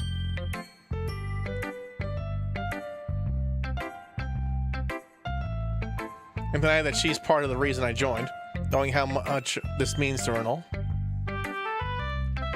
Yeah. I'm gonna make sure you have lots of fun here, okay? That will be my way of thanking you. Alright, I'm going to hold you to that then. Yay! Now you'll read my poem too, right? I can't say yay because I hear Kaneko Lumi when she says that. Nice boat. Listen, I'm on a boat. I'm on a boat. Don't worry, I'm really bad at this. We'll see about that. Okay. Dear sunshine, the way you glow through my blinds. Oh, fuck me. Hiccup. Hiccup. Try that again. Dear sunshine, the way you glow through my blinds in the morning, it makes me feel like you missed me. Kissing my forehead to help me out of bed, making me rub sleep from my eyes. You asked me to come out and play? Are you testing me to wish away a rainy day? I look above, the sky is blue. It's a secret, but I trust you, too. If it wasn't for you, I could sleep forever, but I'm not mad. I want breakfast. This bitch ends in on I want breakfast. Okay.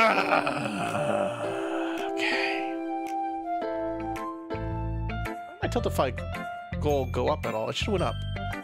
Sayori, it's just a guess, but did you wait until this morning to write this? No. A little bit. You can answer just a little bit to a yes or no question. Forgot to do it last night. Well, at least that makes me feel a little better about myself. Don't be mean. I still tried my best. Yeah. I didn't mean to say that it was a bad poem. It came out nice. How should I put it? It sounds like you. Really? Yeah. Especially that last line. I made eggs and toast. Even though you were late to school.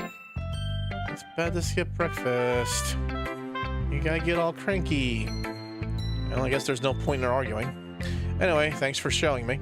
This was so much fun. Monica's the best. Yeah. Next time, I won't forget.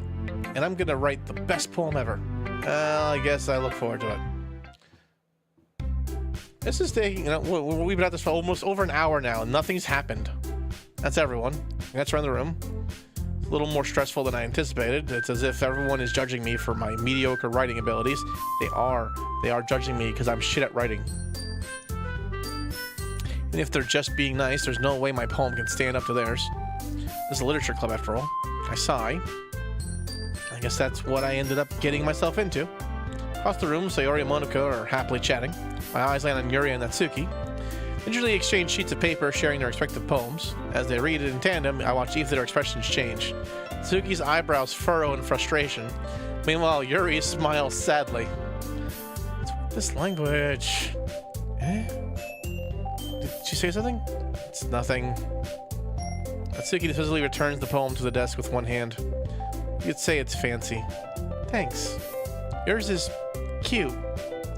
Cute? You completely missed the symbolism or something? What about the feeling of giving up? How can that be cute? I know that. It's just being language, I guess. Just trying to say something nice. Eh? You mean you have to try that hard to come up with something nice to say? Thanks, but it really didn't come out nice at all. Well, I do have a couple suggestions. I was looking for suggestions. I would have asked someone who actually liked it. Which people did, by the way. Sayori liked it. And Dawn did too. Oh no! I've been dragged into this nonsense. I've been ruined.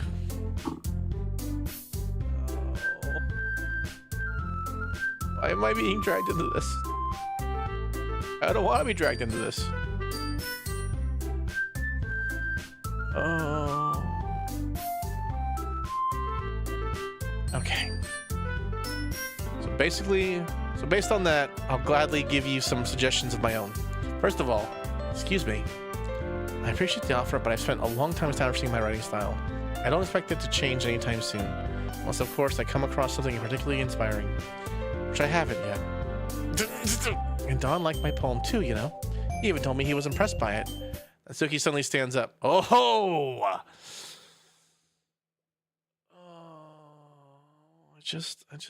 You think if I just put on the googly eyes, they'd leave me alone? I didn't realize you were so invested in something and trying to impress our new member, Yuri. Eh? Wait. She's not gonna yell at me? Wait. Yuri's trying to impress me? Oh, yeah. Oh, yeah. That's not what I... Oh, yeah, she did. Trying to impress me. I'm Big Papa Pig here. You're just... Yuri stands up as well. Maybe you're just jealous that Dawn appreciates my advice more than he appreciates yours. I'm being dragged into this again. Better put the glasses off. And how do you know he didn't appreciate my advice more? Are you that full of yourself? No. If I was full of myself, I would deliberately go out of my way to make everything I do overly cutesy.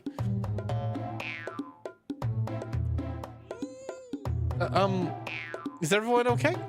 Well, you know what? I wasn't the one whose boobs magically grew a size bigger as soon as Dawn started showing up. Wait, whose boobs started getting bigger? Which one? Natsuki, tell me. I have questions.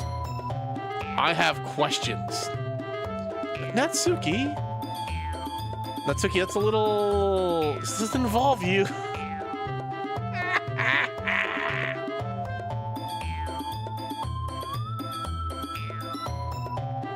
I don't like fighting, guys. Suddenly, both girls turn towards me as if they're noticing I'm still standing there. Quick, put on the googly eyes. They'll never know that I'm paying attention to their information if I look like this. See, this is the gangsta way of getting out of things. By being a complete fool, they'll never know. Dawn, she's just trying to make me look bad. Oh, crap, I've been dragged in. Googly eyes are worthless.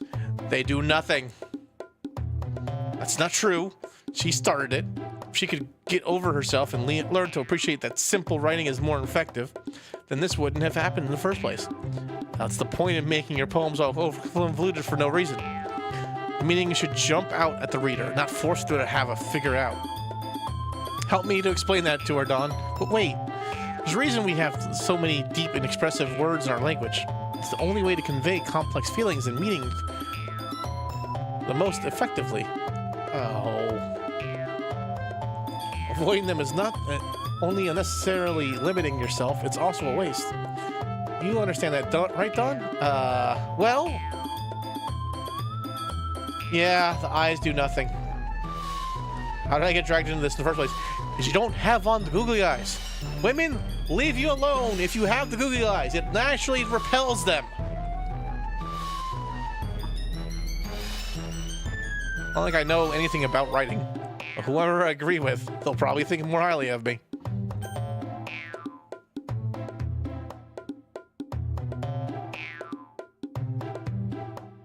I'm thinking long and hard about this.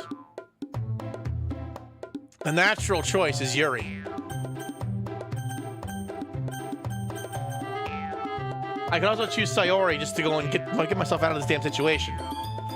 Which might eject both of them, honestly.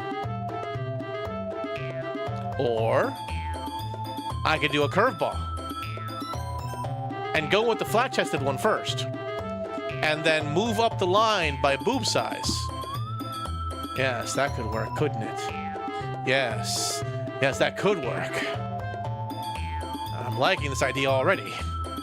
Yes. But then again, people will start calling me a lolicon if I did that, so... A man can't like a woman with flat boobs. Otherwise, he's considered a pedophile.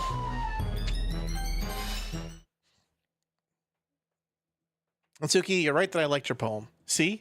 Wait. It's not an excuse for you to be mean. You shouldn't pick a fight just because someone's opinion is different. That's not what happened at all. Yuri wouldn't even take my poem seriously. I understand. Yuri, you're a seriously talented writer. No secret that I was impressed. Here's the thing. No matter how simple or refined someone's writing style is, They're still putting feelings into it, and it becomes something really personal. That's why Natsuki felt threatened when you said her poem was cute. I see. I didn't notice that. I'm sorry. Natsuki, you took it too far. Yuri means well, and if you just told her how you felt, this wouldn't have happened in the first place. Are you kidding? Monica is right. I do have to sleep with all of them. They need a strong man in their life. Exactly what I did. It was her that... Natsuki, I think that's enough. You both said some things that you didn't mean. Yuri apologized. Don't you think you should too? Natsuki clenches her fists. In the end, nobody has taken her side. She's trapped at this point being defiant only because she can't handle the pressure. I end up even feeling bad for her. Sometimes when I'm hurt, it helps to take a walk and clear my head. Sayori doesn't need to. You know what? I'm gonna do that. I'll spare me from having to look at all your faces right now. Don't worry, Natsuki snatches up her own poem from the desk and storms out. On her way out, she crumbles up the poem with her hands and throws it in the trash. Natsuki. She really didn't do that. Yuri has her chin buried in her hands while she stares down at her desk. I gently approach her and sit in an adjacent chair. Everything all right? I'm so embarrassed. Can't believe I acted like that. Probably hate me now. No, Yuri. How could anyone not have gotten frustrated after being treated like that? You handled it as well as anyone could. I don't think any less of you. Well, alright, I believe you. Thanks, Don. You're too kind. I'm thankful to have you a part of this club now. It's nothing. One more thing. That one thing that Natsuki said about, you know, I would never do anything so shameful. I don't care if you're wearing a push-up bra. So, eh? What thing did Natsuki say? Never mind that. I'm going to make some tea. Ah, good idea. I like tea. Make enough for more than one person, okay? Yeah. Okay, everyone. It's just about time for us to leave. How did you all feel about sharing poems? It was a lot of fun. Well, I'd say it was worth it. It was all right. Well, mostly. Don, how about you? Yeah, I'd say the same. It was a neat thing to talk about with everyone. Awesome. In that case, we'll do the same thing tomorrow. You bitch!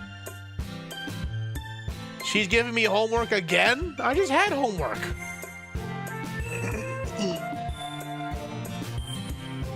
I did learn a lot more about the kinds of poems everyone likes. With any luck, that means I can at least do a better job impressing those I want to impress.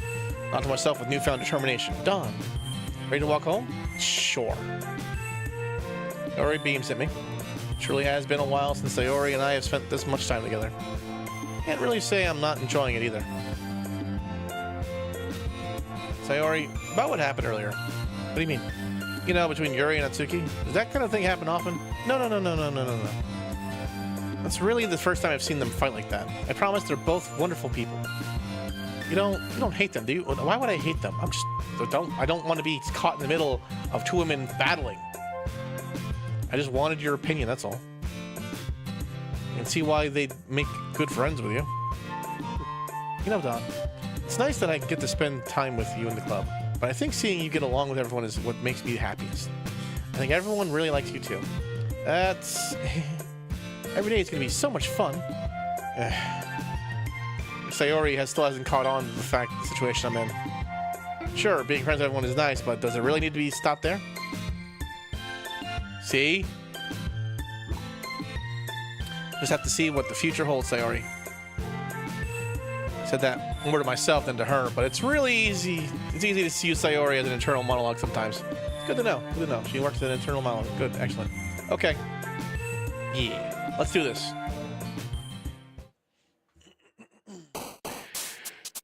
Alright. That's a big word. Alright. Big word. Big word. Now!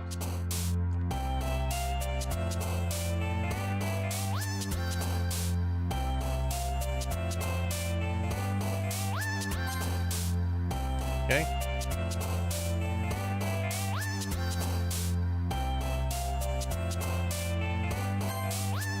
Good. Good. Excellent. Good. Yes. Yes. Good. Good. Oh, yeah. That's the good stuff right there. Uh-huh. Yeah. This time, we will only get Yuri. And on the last pass, we'll do what's her nuts, Natsuki.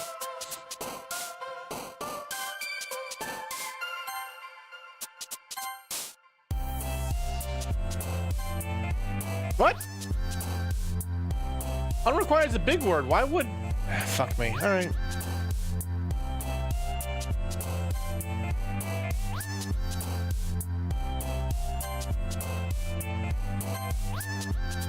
Okay.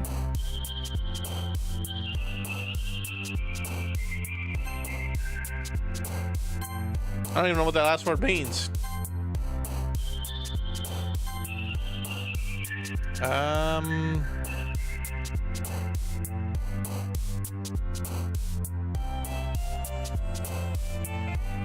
I'm not even sure what I'm doing here.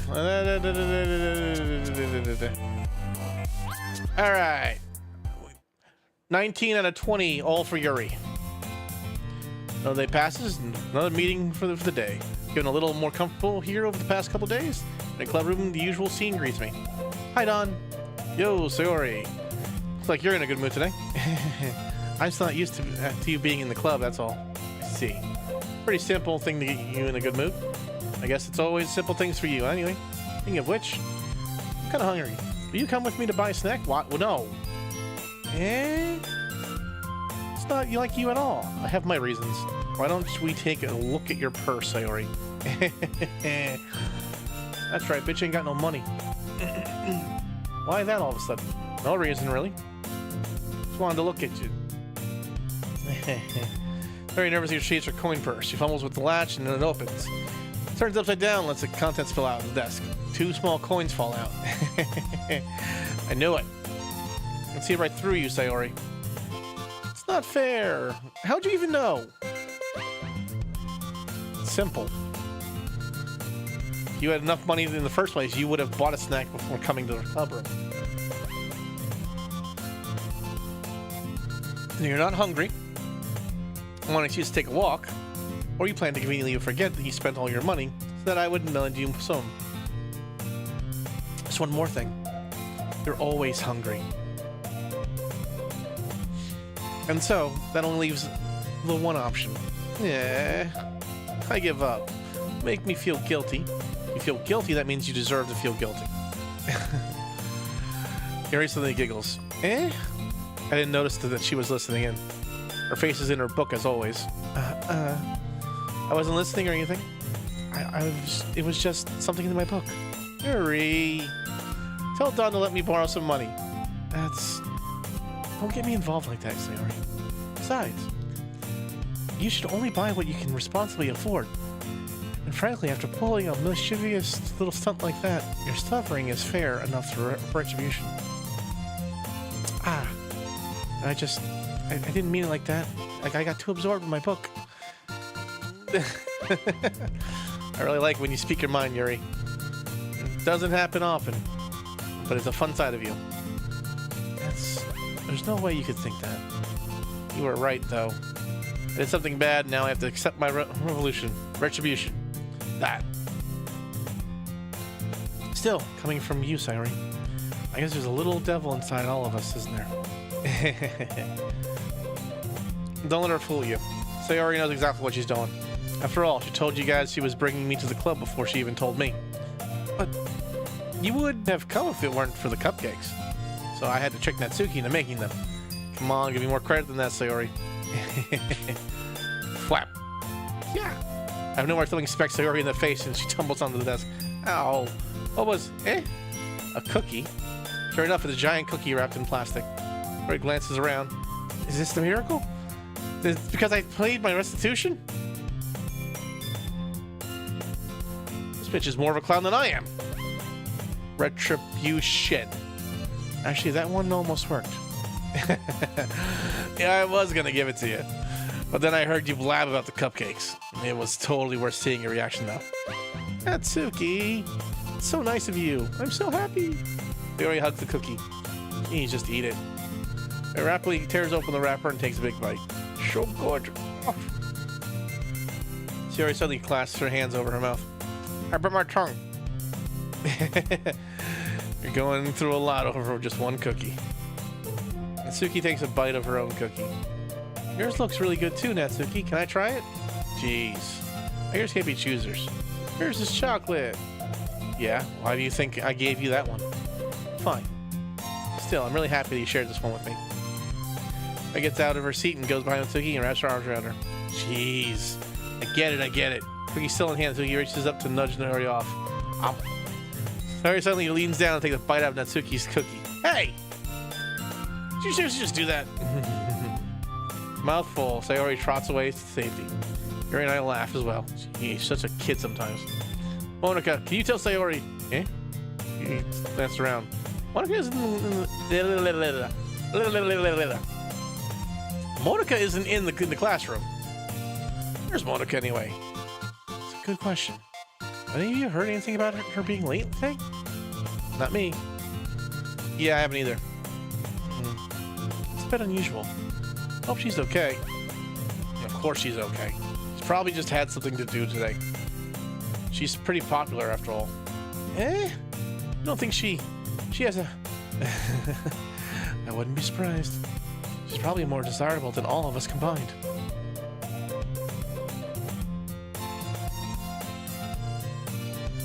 Monica is practicing piano. Practicing Python programming.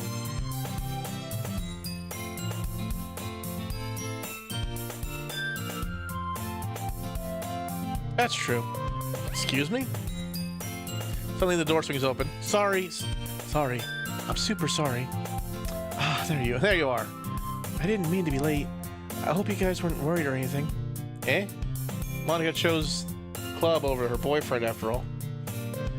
You're so strong-willed. Boyfriend? What on earth are you talking about? Monica quizzically glances at me. Never mind. What held you up anyway? Well, my last period today was study hall. To be honest, I kind of just lost track of time. That makes no sense, though.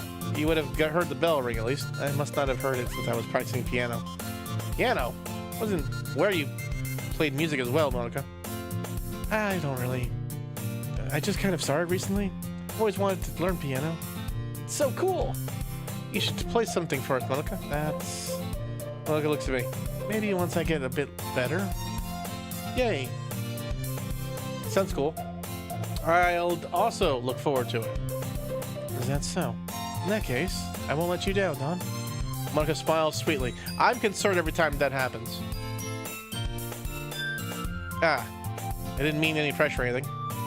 Don't worry. I'm practicing a whole lot recently. I'd really love the chance to share once I'm ready. I see. In that case, best of luck. Thanks. So, I didn't miss anything, did I? No, not at all. I choose to leave out Sayori's mischievous escapade. I'm sure Natsuki will end up complaining to her anyway. Looks like everyone's settled down. Sayori somehow already finished her entire cookie. Yuri is back to her book, and Natsuki disappeared into the closet. What is she doing in that damn closet? What does she have in that damn closet? I wish to know. I'm really curious to talk to Yuri a little bit more. At the same time, I would feel bad for distracting her from reading. She glimpsed of the cover of her book. It looks like the same book that she lent to me. More than that, she seems to be on the first few pages. Crap. I think she noticed to be looking at her. Thinks another glance at me, and our eyes meet for a split second.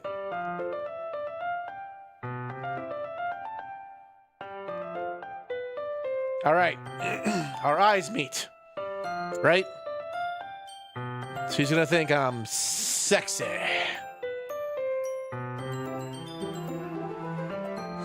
That only makes her hide her face deeper in the book. Damn it! The Google Glass did not work.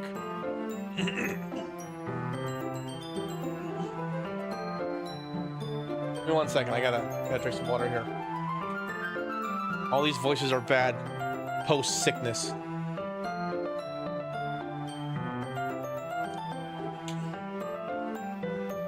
Okay. Sorry.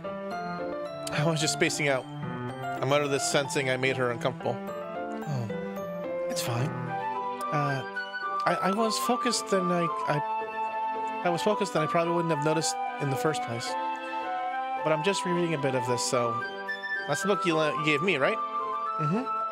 I wanted to reread some of it. Not for any particular reason. Just curious how come you have 2 copies. Just curious, how come you have 2 copies of the same book? Well, I stopped at the bookstore yesterday. That's not what I meant. I mean, I just happened to buy 2 of them.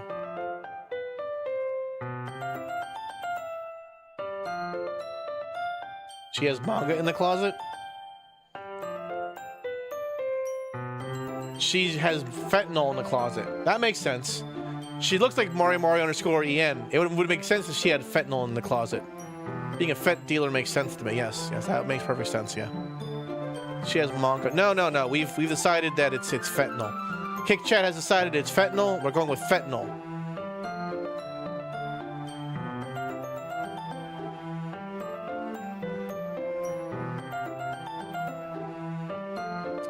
Ah, I see. There's something fairly fairly obvious here that Yuri isn't telling me. I decided to let it go. I'll definitely start reading it soon. Glad to hear. Once it starts to pick up, you might have a hard time putting it down. It's a very engaging and relatable story. Is that so? What's it about anyway? Well, Mary closes the book and scans her eyes over the back. The book is titled Portrait of Markov. It's an ominous-looking eye symbol on the front cover. Alright, I just wanted to make sure I don't accidentally give anything away. Basically, it's about this girl in high school who moves in with her long-lost younger sister. As soon as she does so, her life gets really strange. She's targeted by these people who escaped from a human experiment prison. And while her life is in danger, she needs to desperately choose who to trust. No matter what she does, she ends up destroying most of her relationships and her life starts to fall apart. That's kind of dark, honestly. Really dark. I like it. Fan is what she has in Act 2. Am I not in Act 2? This is only Act 1? Yuri made it sound like it was going to be a nice story, so that dark turn came from nowhere. Yuri gently giggles all of a sudden. Are you not a fan of that sort of thing, Don? No, it's not that. I mean, I can definitely enjoy these kinds of stories, so don't worry. I hope so. Yeah, I totally forgot that Yuri is into those things. She's emo. I've said it like 100 times. She likes serial killers. She's probably likes being choked. I have a feeling... Why did Kick Chat explode for me saying she likes to be choked? Alright, well, I'm gonna let you guys figure that shit out on your own. She's so shy and reclusive on the outside, but her mind seems to be a completely different story. It's just that those kinds of stories, they challenge you to look at life from a strange new perspective. When horrible things happen, not just because someone wants to be evil, but because they have their own goals or their own philosophy that they believe in. Then suddenly, when you thought you related to the protagonist, they are made out to be naive, letting their one-sided morals interfere with the villain's plans. I'm rambling, aren't I? Not again. Oh, no. Don't apologize. I haven't lost interest in anything. Well, I guess it's alright then, but I feel like I should let you know that I have this problem. I let things like books and writing fill my thoughts. I kind of need to pay attention to other people. So I'm sorry if I end up saying something strange. And please stop me if I start talking too much. I don't think you need to worry. That just means you're passionate about reading. The least I can do is listening. It's Literature Club, after all. Why do you all keep... What is... Because she likes being choked? Was I right about that? Do I need to have... Do I need to move the sensor? Do I need to make sure I have the sensor? Because I have the sensor ready. It's right here. If I need it, I got it. We will not have this VOD taken down from fucking YouTube because of weird sexual content. It's not happening.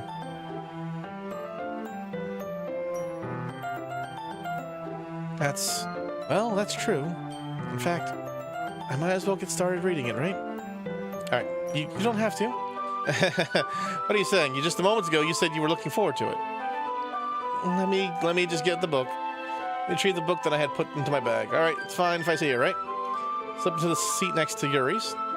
Yeah. Are you sure? You seem a little apprehensive. I'm sorry.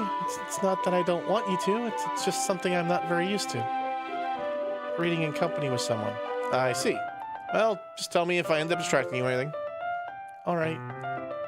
When the book can start the prologue. I soon understand what Yuri means about reading in company. It's as if I can feel her presence over my shoulder as I read. It's not particularly a bad thing. Maybe a little distracting, but the feeling is somewhat comforting. Yuri's in the corner of my eye. I realize that she's not actually looking at her own book. I glance over. It looks like she's reading from my book instead. Sorry. I was just... Yuri, you really apologize a lot, don't you? I do? I don't really mean to. Sorry. I mean... Look, here. This should work fine, alright? I slide at my desk until it's up against Yuri's, then hold my book more between the two of us. Thanks for the follow over on Kick. Don't get yourself thrown out. I suppose so. Yuri timidly closes her own copy. Once we each lean in a bit, our shoulders are almost touching. It feels like my left arm is in the way, so instead I use my right hand to hold the book open. I guess that makes it kind of difficult to turn pages. Here.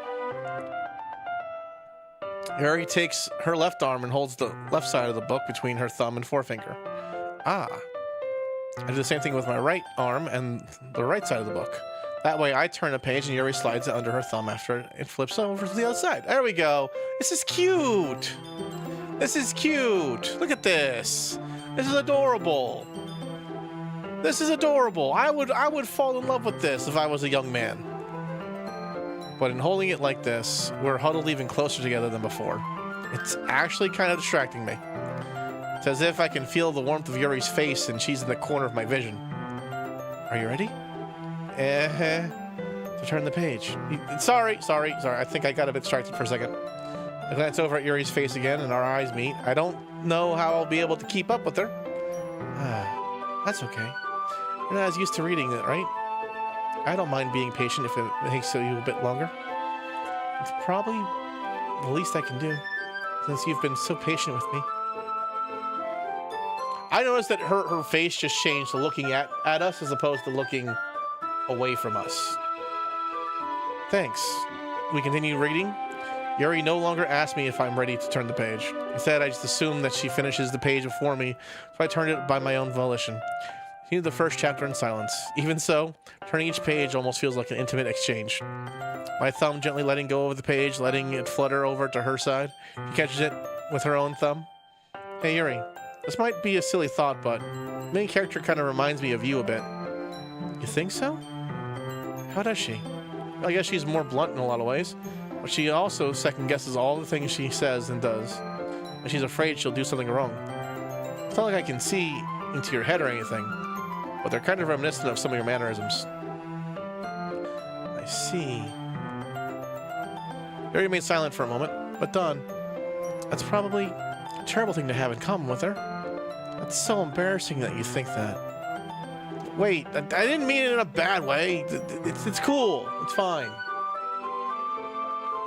Sorry, I really didn't know you were self-conscious about that sort of thing. I guess I more meant that it's kind of cute.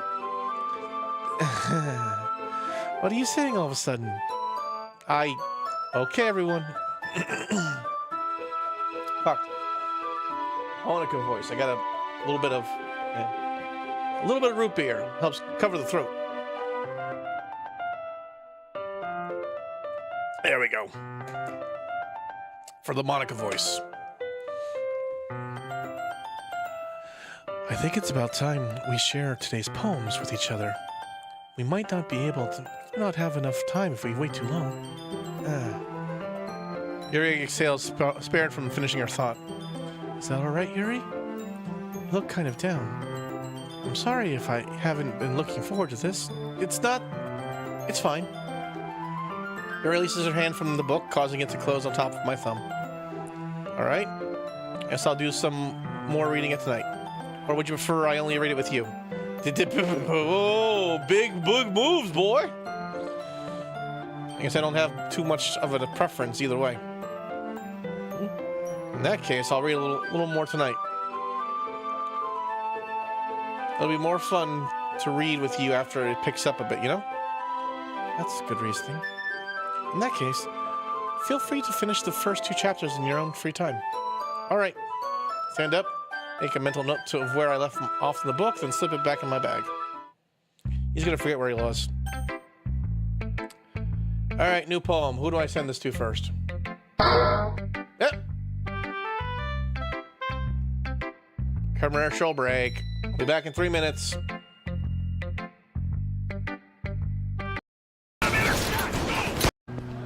Camarocho's Mr. Libido. Oh Lord, help me. We're gonna do a weird one, aren't we? Who's this guy? He doesn't look like a Barker. Looks shady as hell. He hope he leaves me alone. Hey there. What?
Okay.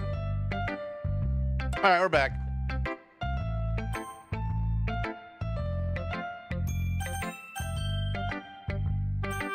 Start with Monica. Hi again, Don. How's the writing going? All right, I guess. I'll take that, as long as it's not going bad. I'm happy that you're applying yourself. Maybe soon you'll come up with a masterpiece. I wouldn't count on that. You never know. Want to share what you wrote for today? Sure, here you go. Give my poem to Monica. Alright. Great job, Don. I was going ooh in my head while reading. It's really metaphorical. I'm not sure why. I didn't expect you to go for something so deep. I guess I underestimated you. It's easier for me to keep everyone's expectations low. That way it always counts when I put in some effort. Way to be. That's not very fair.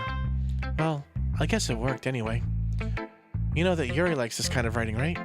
Writing that's full of imagery and symbolism?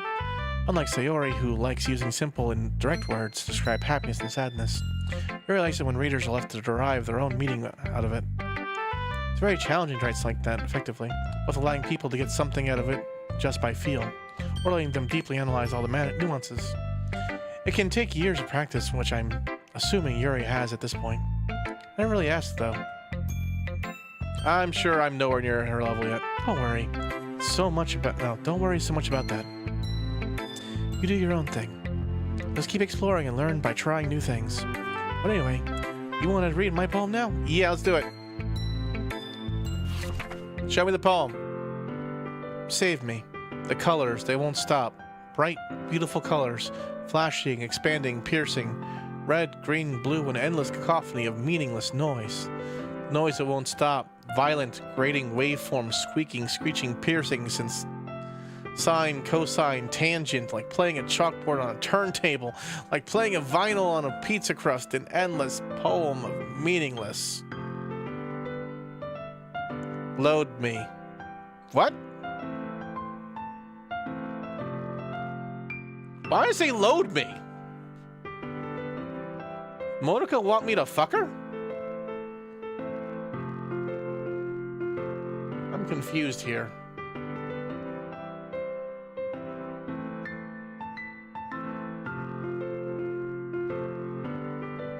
You'll find out. I'm confused. It's even more abstract than your last one, huh? I guess it's just the way you write it. I'm sorry if you don't like it. No, I never said that. It's just kind of the thing I've never really been seen before, I guess. Kind of like playing with my space on the paper. Choosing where and how to space your words can totally change the mood of the poem. It's almost like magic. The way I wrote the lines really short makes it feel like they're trying to speak over the noise. I see. It's still hard for me to tell what it's about, though. Sometimes asking what a poem is about isn't the right question. A poem can be as abstract as a physical expression of a feeling or a conversation with the reader. So putting it that way, not every poem is about something. Anyway, here's Monica's writing tip of the day. Sometimes you'll find yourself facing a difficult decision. When that happens, don't forget to save your game.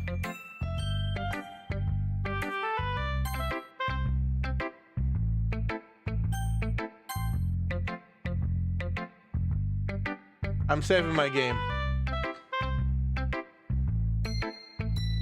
Never know when you might change your mind, or when something unexpected may happen. Does he? What is this tip?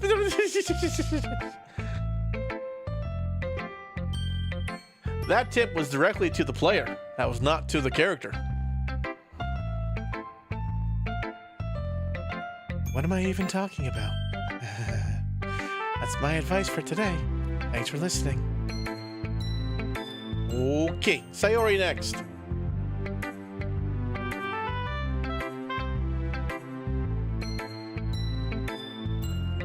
I love reading your poems. It's like I never know what I'm going to get. Basically, you're saying it sucks. No, not at all. No. Maybe. Okay, a little bit. Yuri must have spoiled me a little bit with her poems. It's fine. After all, I still have no idea what kinds of writing you even like. Yeah, me neither. Why do you at least try giving it some thoughts?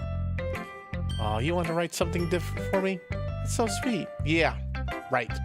You're always thinking about other people. You don't think about yourself once in a while. You know, you might end up getting hurt at some point. Eh? Well, I don't really know what you mean, but I'll try to keep it in mind. Well, whatever. Anyway, let's see. I guess I like happy poems. Right? Sometimes I like sad poems. Sometimes I like a bit of both. There's a word for that, right? What's the word I'm looking for? Bittersweet. Yeah.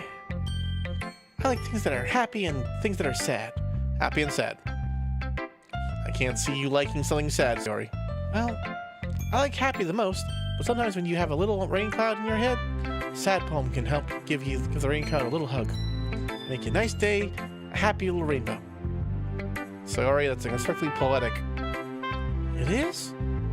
Well, maybe I'm getting better at expressing my feelings after all. Thanks, Don. I should go write that down then. Read my poem now, okay? Okay. Bottles. I pop off my scalp like the lid of a cookie jar. Secret place where I keep all my dreams. Little balls of sunshine, all rubbing together like a bundle of kittens. Reach inside with my thumb and forefinger and pluck one out. It's warm and tingly. But there's no time to waste. I put it in a bottle to keep it safe. And I put the bottle on the shelf with all the other bottles. Happy thoughts, happy thoughts, happy thoughts, and bottles all in a row. This bitch is psychotic. My collection makes me lots of friends. Each bottle of Starlight to make amends. Sometimes I make my friend feels a certain way. Down comes a bottle to save the day. She's an alcoholic. Night after night, more dreams. Friends after friend. More bottles, deeper and deeper my fingers go. She's an alcoholic and she apparently gets horny when she's drunk. Like exploring a dark cave, discovering the secrets hiding in the nooks and crannies, digging and digging, scraping and scraping. Really horny when she's drunk. I blow dust off my bottle caps. It doesn't feel like time elapsed. My empty shelf could use some more. My friends look through my locked front door. This bitch, is this still going? This is a long fucking poem. Finally all done, I open up and in come my friends. In they come in such a hurry. Do they want my bottles that much? I frantically pull them from the shelf, one after the other, holding them out to each and every friend, each and every bottle, but every time I let one go, it shatters against the pile between my feet. Happy thoughts, happy thoughts, happy thoughts, and shards all over the floor. They're supposed to be for my friends who aren't smiling. They're all shouting, pleading, something, but all I hear is echo, echo, echo, echo inside my head. This woman needs help. Holy crap. Sarah, did you really write this? Of course I did. Didn't I tell you yesterday I was going to write the best poem ever? But, I mean, I didn't expect something like this coming from you. Monica taught me a whole lot. I haven't really in touch with my feelings recently. I see that. It's kind of creepy. Creepy. Yeah. No. I didn't say, I know it says, well, not exactly. No. It's creepy. It is, in fact, creepy. It is creepy. Very creepy. Maybe because I'm so used to you being cheerful? Never mind. I'm thinking too hard about it. No, you're not. No, you're not. The point is, it came out good, so you should be proud of it.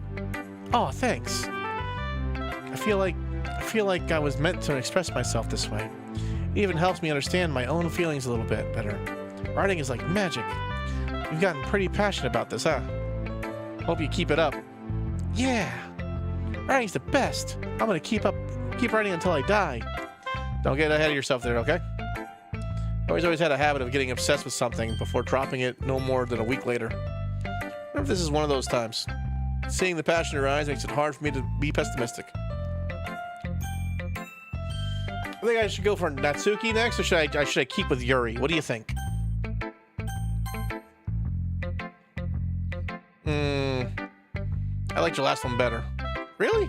Yeah, I can tell you were a little more daring with this one. You're really not good enough for that yet. It felt flat. Maybe true, but I just wanted to try something different. Still figuring this all out. I mean, I always like poems, but aren't trying too hard. I hate when people try to sound fancy or add more meaning just by using annoying and complicated language. Just make it simple, cute, and to the point. Yuri's head over heels for all this cryptic nonsense. I see right through that BS. Making your reader look so hard for all this deep meaning is just an excuse to have no meaning at all. I guess that's one way to look at it. Well, everyone has their own opinion. But my opinion is the best opinion. I'm sure you've figured that out already. Anyway, here's my poem. Maybe you'll learn something. Amy likes spiders. You know what I heard about Amy? Amy likes spiders. Icky, wriggly, hairy, ugly spiders. That's why I'm not friends with her. Amy has a cute singing voice. Heard her singing my favorite love song, but every time she sang the chorus, my heart would pound to the rhythm of the words. But she likes spiders. That's why I'm not friends with her. One time I hurt my leg really bad. Amy helped me up and took me to the nurse. I tried not to let her touch me. She likes spiders, so her hands are probably gross. That's why I'm not friends with her. Amy has a lot of friends. I always see her talking to people. She probably talks about spiders. What if her friends start talking about spiders too? That's why I'm not friends with her. Doesn't matter if she has other hobbies. Doesn't matter if she keeps it private. Doesn't matter if it doesn't hurt anyone. It's gross. She's gross. The world is better off without spider lovers. I'm gonna tell everyone. Is Amy a lesbian? I feel like this is a story about a lesbian. I think this is the author's poorly veiled contempt for the gays. But a bit longer than yesterday's. Yesterday's was way too short. I was just warming up. Thank you for the follow over on Kick MJ the King. We don't think that was the best I could do. No, of course not. Anyway, the message is pretty straightforward in this poem. I doubt I have to explain it. Sometimes you can explain complicated issues with much simpler analogies, and it helps people realize how stupid they're being. Like, anyone would agree that the subject of this poem is an ignorant jerk. You know people like that? Of course. About how everyone thinks that doesn't matter. It can be about anyone.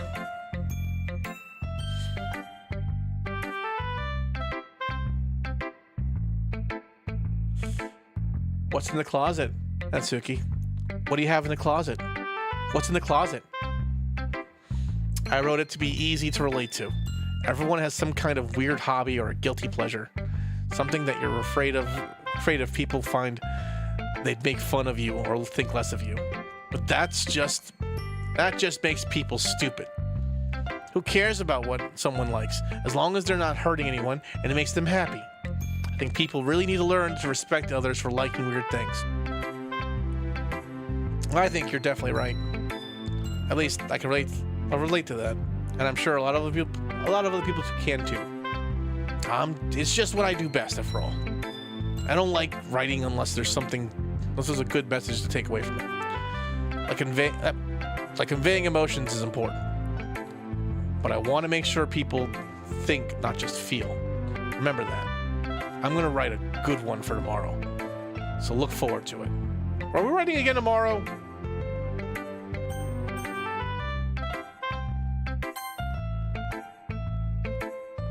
Let's see what you've written for today. One second, I gotta clear my throat for this.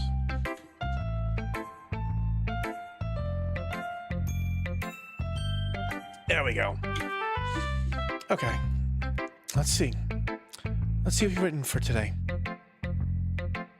Yuri stares at the poem with a surprised expression on her face. You like it? Dawn, how did you pick up on this so quickly? Just yesterday I was telling you the kind of techniques worth practicing. Maybe that's why? You did a good job explaining. I really wanted to give it more imagery, you know? Yuri visibly swallows. Even her hands appear sweaty. I'm not used to this. Used to what? I don't know. It's fine, take your time. Yuri breathes and collects her thoughts. I know that Yuri likes to think before she speaks, so I offer that patience to her. Yeah. Just being appreciated like this, I guess. It probably sounds really stupid, but seeing someone motivated by my writing, it makes me really happy. Are you saying you've never shared your writing before? Yuri nods. Really? I don't believe it. I really only write for myself. Are you saying you going to literature club for reasons other than writing? Yes, I joined the literature club for one reason, and one reason alone. For the women. Now, I got Sayori in the first one, Yuri in the second pass. Do I go for Natsuki in the third pass, or do I stick with my original choice of Yuri? That's the question. People would just laugh at me. Do you really think that? Again, Yuri nods. Huh. Even your close friends? Yuri doesn't respond to that. I don't know why. Anyway, you want to share the poem you wrote today? Yeah, I do. If it's with you. Okay. Why are they all so long? So freaking... Okay. The raccoon. It happened in the dead of night while I was slicing bread for a guilty snack. My attention was caught by the scuttering of a raccoon outside my window. That was, I believe, the first time I noticed my strange tendencies as an ordinary human. Okay. I gave the raccoon a piece of bread, my subconscious well aware of the consequences. Well aware that a raccoon that is fed will always come back for more. The enticing beauty of my cutting the knife was the symptom. The bread, hungry, my hungry curiosity, the raccoon, an urge. The moon increments its plays and reflects that much more light off of my cutting knife. The very same light that glistens in the eyes of my raccoon friend. I slice the bread, fresh and soft. The raccoon becomes excited. Perhaps I'm merely projecting my emotions to the newly satisfied animal. The raccoon has taken to following me. You could say that we've gotten quite used to each other. The raccoon becomes hungry more and more frequently. My bread is always handy. Every time I brandish my cutting knife, the raccoon shows its excitement. Rush of blood, classic Pavlovian conditioning. I slice the bread, and I feed myself again. Have a good night, man. Good night, Ship. Have a good night.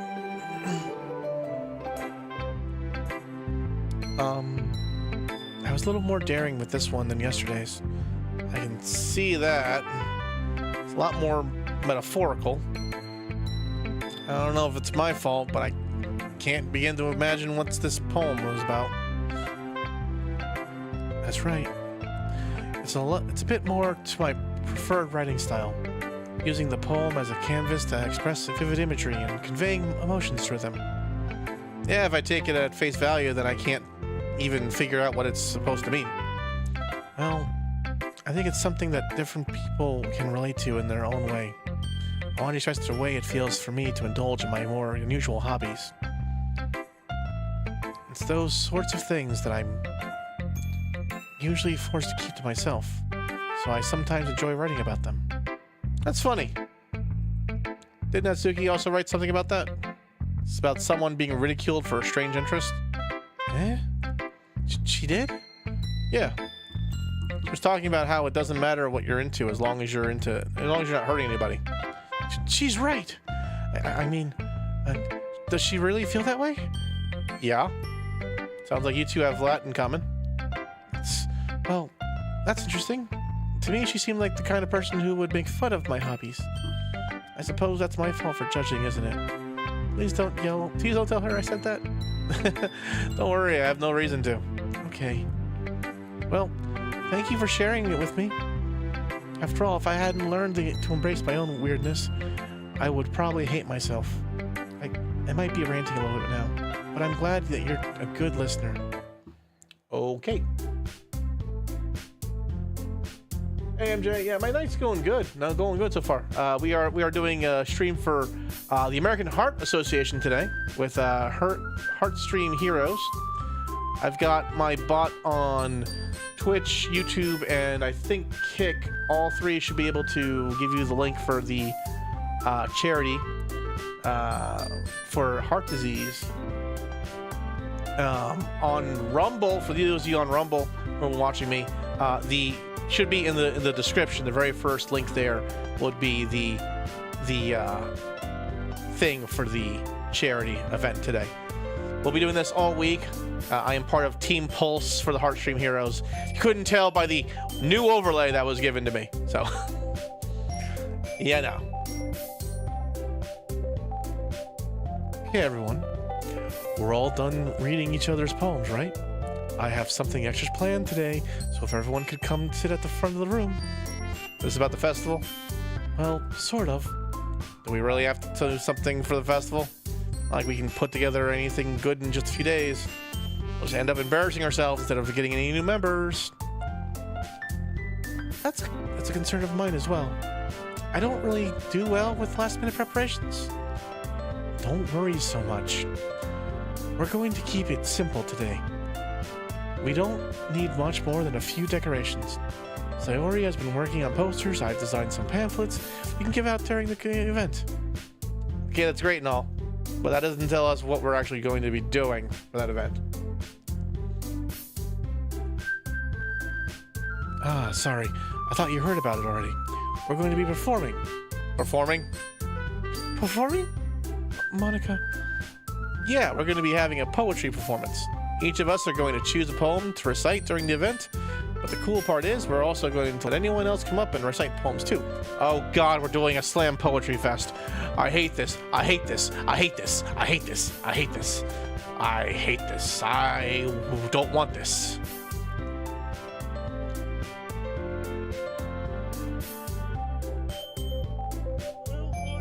I don't want it. I don't want it.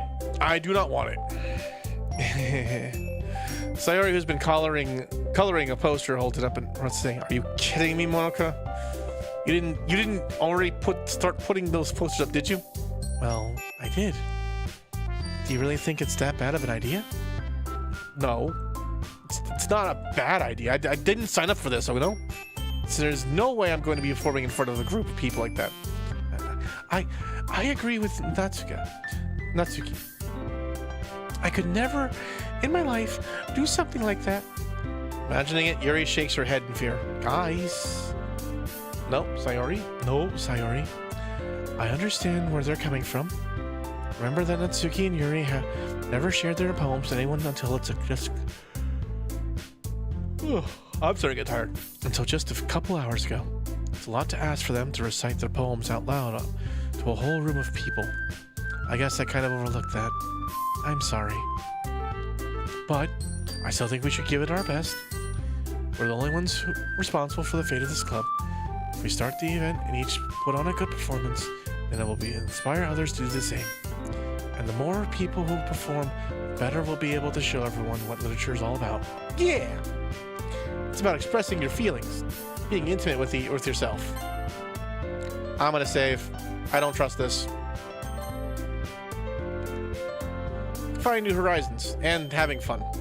That's right. And it's those reasons that we're all in this club together. Don't you want to share that with others? To inspire them to find the same feelings that brought you here in the first place? I know you do. I know we all do. And if all it takes is standing in front of the room for 2 minutes and reciting a poem, then I know you can do it. Natsuki and Yuri remain silent. Sayori looks worried. I guess that leaves me no choice. I agree. Why the fuck are you two agreeing? What the fuck are you thinking?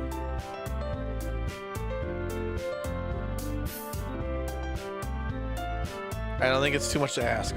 It is too much to ask. I think Sayori and Monica have been trying really hard to get new members. The least we can do is help them out a bit. Well, maybe, but it looks like Natsuki doesn't have any arguments left. Fine. I guess I'll just have to get it over with. All right. Phew. Thanks, Natsuki. What about you, Yuri? Yuri gently glances around at everyone else's expectant faces. I guess I don't really have a choice. That's everyone! You're the best, Yuri! This club is seriously gonna be the death of me. Oh gosh. You'll be fine, Yuri. Anyway, let's move on to the main event. I want each of you to choose a poem of yours. We're going to practice reciting them in front of each other. No way. Monica, this is too sudden. Well, if you can't recite a poem in front of the club, why do you have to do it in front of strangers? Oh no. Don't worry. I'll start off to help everyone feel a little more comfortable. Can I go next? Of course. Let's see.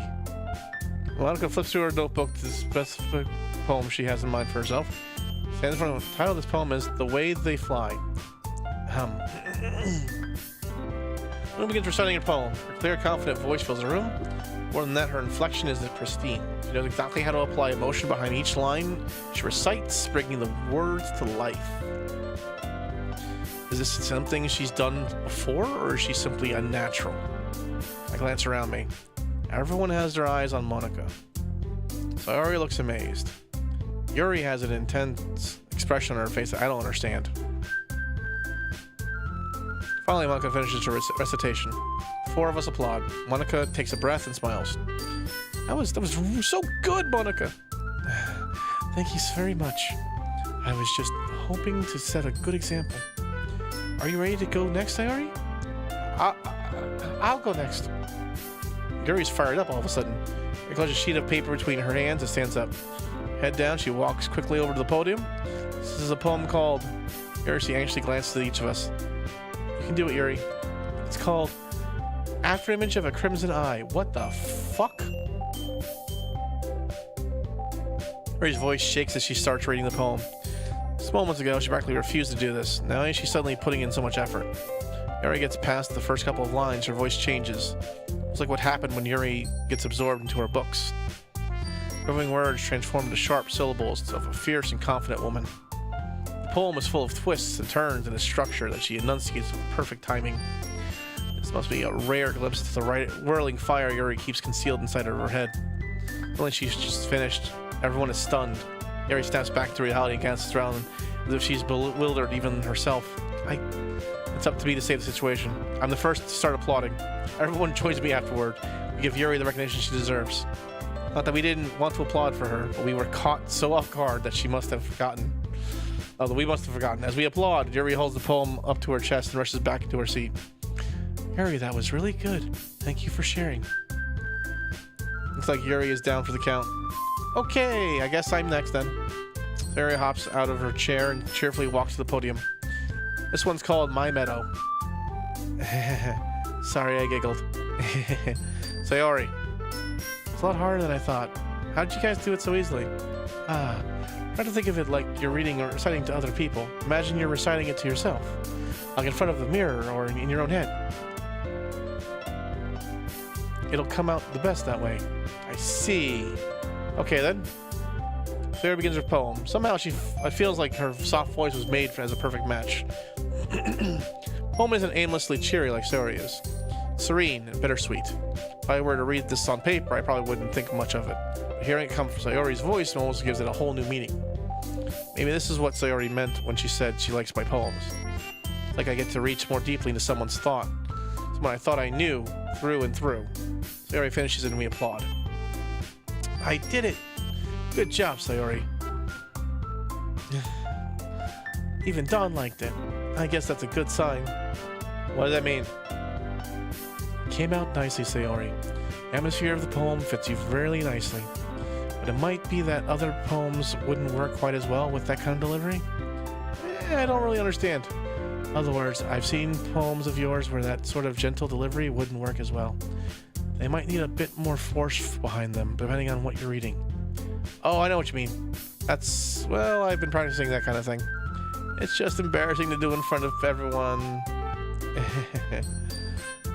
Then next time, I'm gonna make you pick a poem that challenges you a little more. We don't have much time before the festival, you know? Okay. Who's next? Natsuki? Don't make me go before Dawn. Look, I can compare to you guys anyway. I'll let Dawn lower everyone's standards a little bit before I have to do it. Natsuki.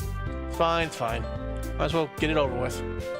It's not like I have much of a selection to what to read. I'll just go with what I wrote today. I recite my poem. Since I'm not especially confident in my own writing, it's hard to put out energy. Despite that, once I finish, I receive applause anyway. Sorry, I'm not really as good as everyone else. Don't worry about it so much. I think it's less about your ability and more about your lack of confidence in your writing. It's something that'll improve over time, though. Maybe. Alright then. That just leaves you, Natsuki. Yeah. I'm going. Natsuki begrudgingly gets out of her seat.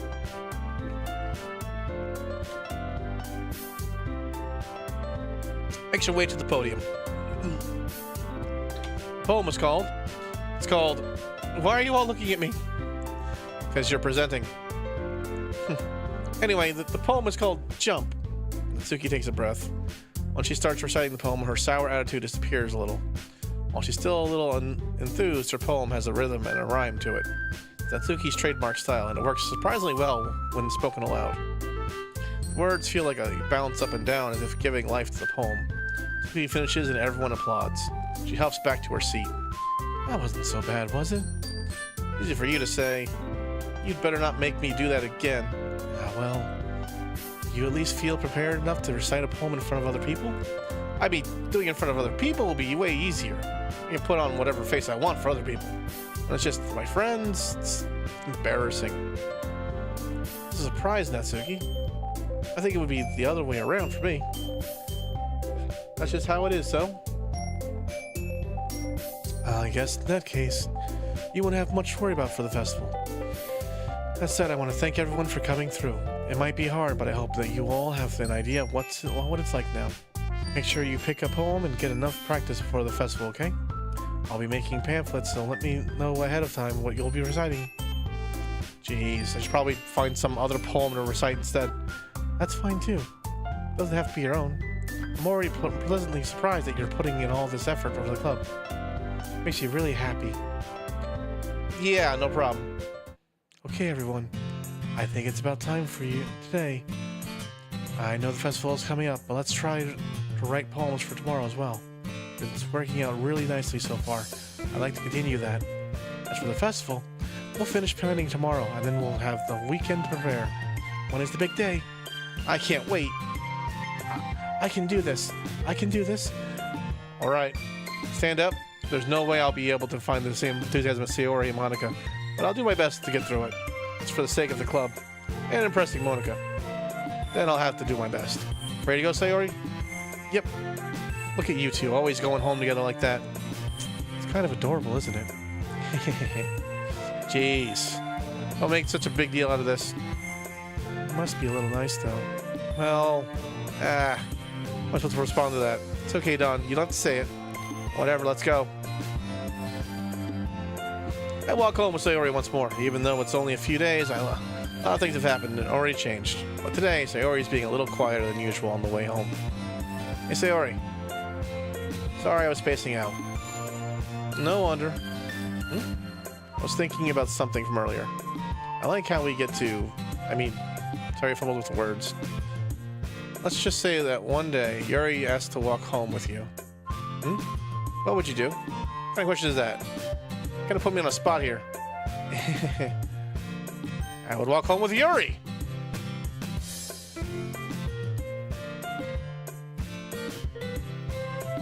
I don't like the childhood friend next door.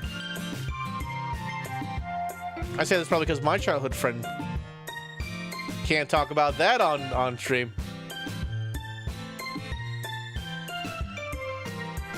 That's all I'm going to say on that one. Also, I think we stopped seeing each other when I was like 10. Maybe even less than that.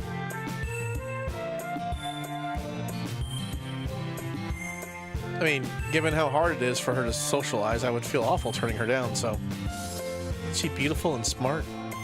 That has a lot to do with it. That has a lot to do with it. That has nothing to do with it. That has everything to do with it. You admitted it. Jeez. There's not even any point in speculating something that's never going to happen. Well, maybe. But I just like to think about it. It's not long before you won't need me anymore, you know? Need you. Sayori. Can't figure out how you're seeing things in your head right now. Sorry. Everyone is different. Nobody in the club is a replacement for you. If you say so. Conversation trails off and I'm left feeling awkward. But it was kind of her fault for trapping me with such weird questions. I can't lie to her. If there's something that makes her happy, I would hate to take that away from her. That's why I said there's no point in speculating. And again, the festival is only a few days away. There's my mouse. Who knows what will happen in that time. Okay. Alright. So, we can keep going after Yuri. We can go after Sayori. or we can go after Natsuki and just completely curveball the whole thing. Those are our options. Those are our options. I'm not sure what you guys want to do. Or what you guys think I should do. I know what I want to do, and that's I want to go after Yuri. I believe that was my shot. That was my choice. Like 5 seconds in, I'm like, Yuri. Immediately Yuri. All the other women have issues I can see very clearly that scare me. Yuri is just socially awkward.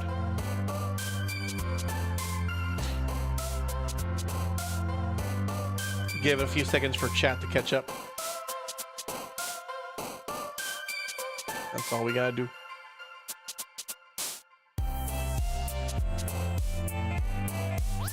Do do do. Do do do.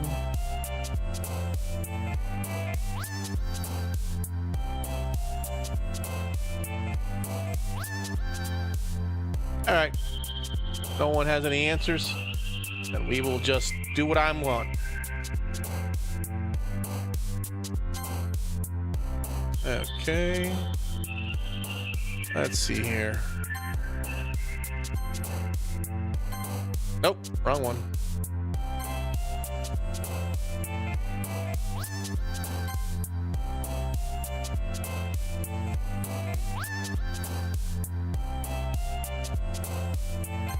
Nope, wrong.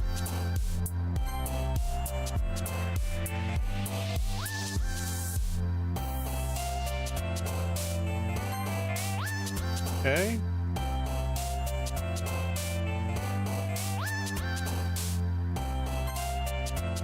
Let's see here.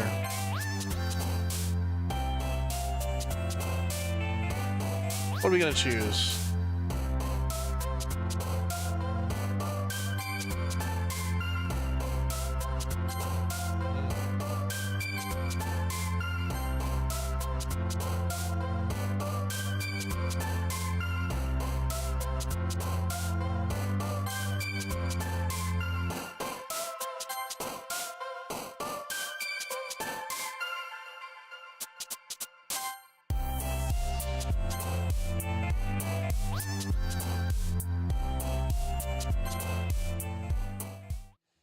Actually, enough for Yuri.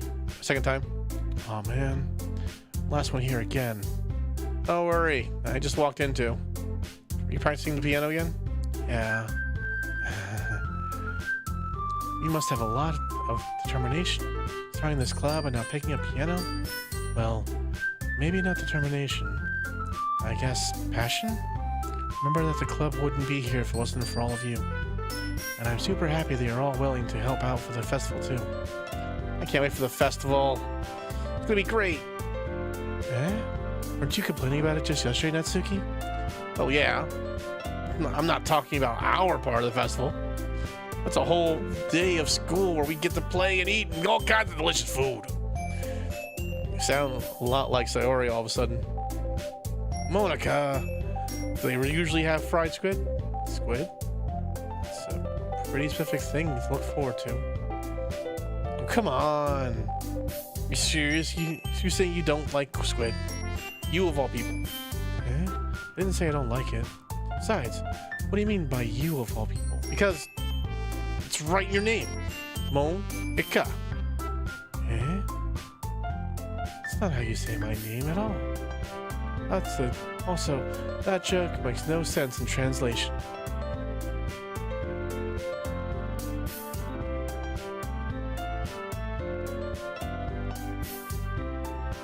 Hey, Melmans, why did you put that out on Kick? For what reason? Okay. Well, I gotta go and fix that at some point in time. That should be off.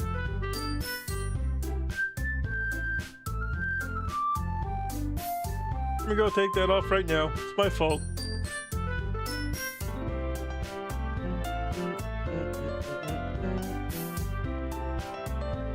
Click. There we go. It's off now. Never mind. Let's just focus on our own event for now, okay? Fine, fine. Your reactions aren't as fun as Yuri's and Sayori's anyway. Excuse me? Where is Sayori anyway? Oh, there you are. Sayori's sitting at a desk in the corner of the room looking down at nothing. Walked over to her. Hey, Sayori. My hand in front of her face. Eh? You're spacing out again. Sorry. Don't mind me. You can go talk to everyone else. Huh? Is everything alright? Of course. Why wouldn't it be? It just feels like you're a little off. Sorry for assuming things? Jeez, you worry too much about me. I'm fine, see? Sorry, shows me a big smile. To distract you from having fun with everyone else. Alright. You say so. Really glanced at Sayori before turning back to everyone else. The conversation is already dispersed with everyone back at their usual activities. Maybe I should ask Monica if she's noticed anything about Sayori recently. Since they've been preparing for the festival, they must be spending a lot of time together. Timidly approached Monica, who was shuffling through the papers at her desk. Dawn, what's up? Hey, this might sound a little strange, but have you noticed anything up with Sayori recently? Anything up with her? Oh, anything up with her? I got a fucking little drink. It's a long way.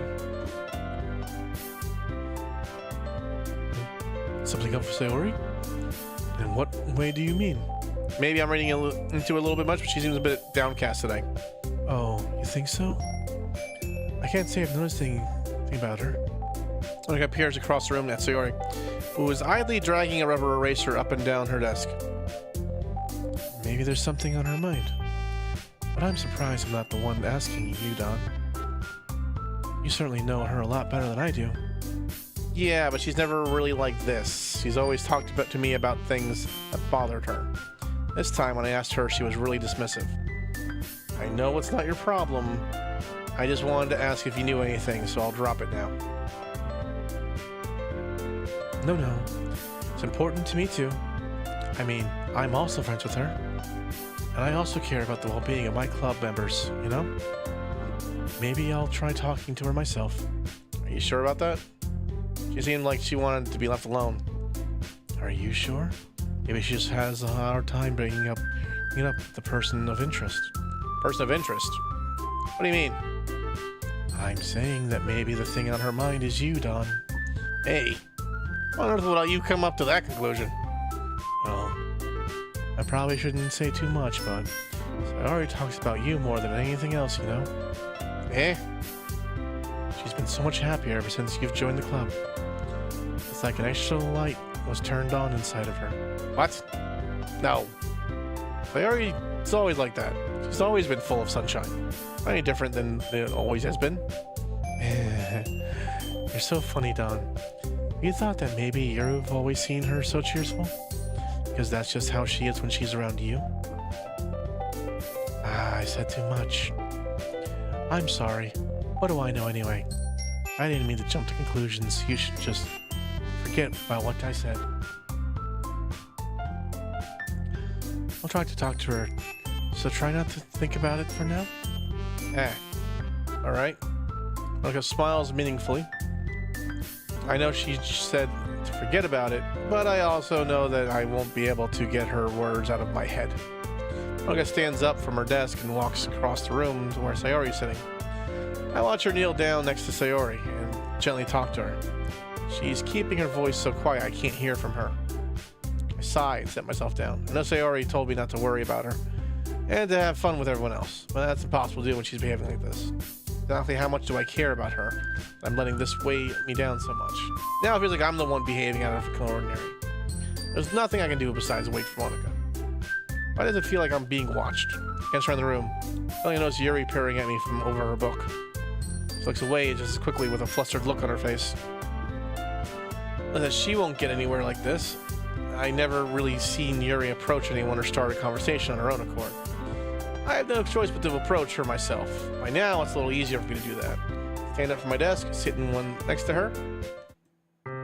I didn't mean to bother you or anything.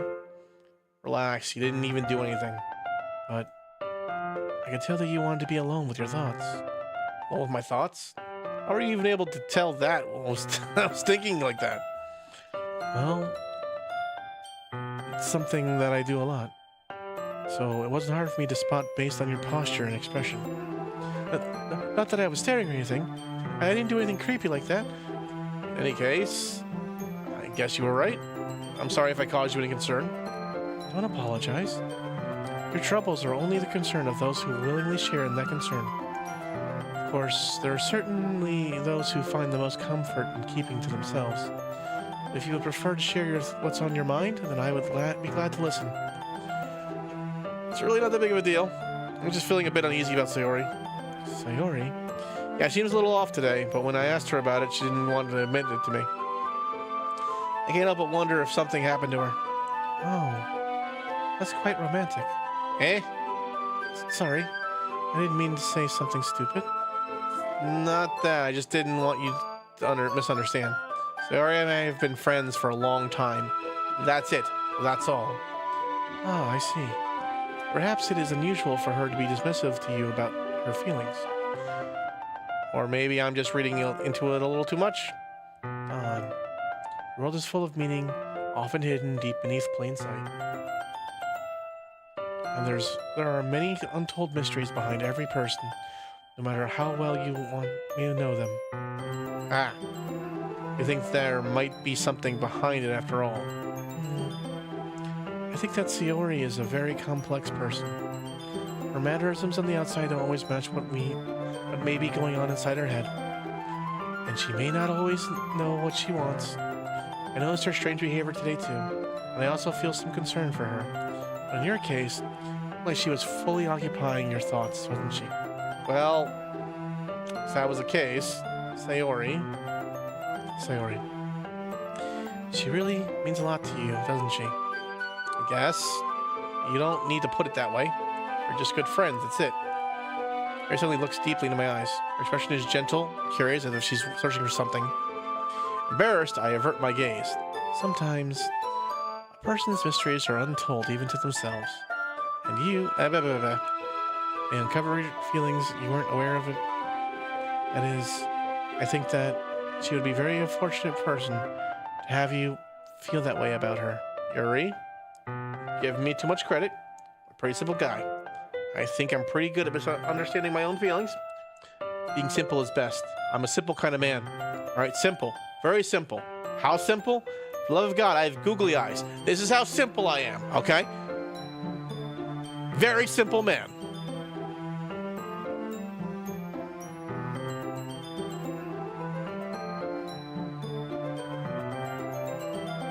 Not really as sophisticated as you. It's not a compliment, is it? It is what it is. Anyway, as long as we're here, why don't we do some reading? Well, as long as you're okay with it. Yeah. I should be taking my mind off this whole thing anyway. Why don't we go ahead and get started? Actually, I have a request. Mind if I make some tea first? Not at all. Thanks very much. There's one thing that can make my reading time here any better. It's a nice cup of tea. Not to mention for yourself as well. Mary stands up, makes her way to the closet. I follow and watch as she retrieves a small water pitcher from the shelf, kind of with the filter inside. You hold this for a second? Sure. Mary hands me the water pitcher and also fetches an electric kettle. I'm going to plug this in at the teacher's desk and then we'll go get some water. Walks past me, sets the kettle down on the teacher's desk. So we watch her movements. To my surprise, the way she moves really contrasts her speaking mannerisms. Especially because of her long legs. Yuri appears elegant and methodical. Okay, may I have the water pitcher? Thanks. I'll be right back. I might as well walk with you. Yeah, why not? Shall we go then? Yeah. Where are you two go off to?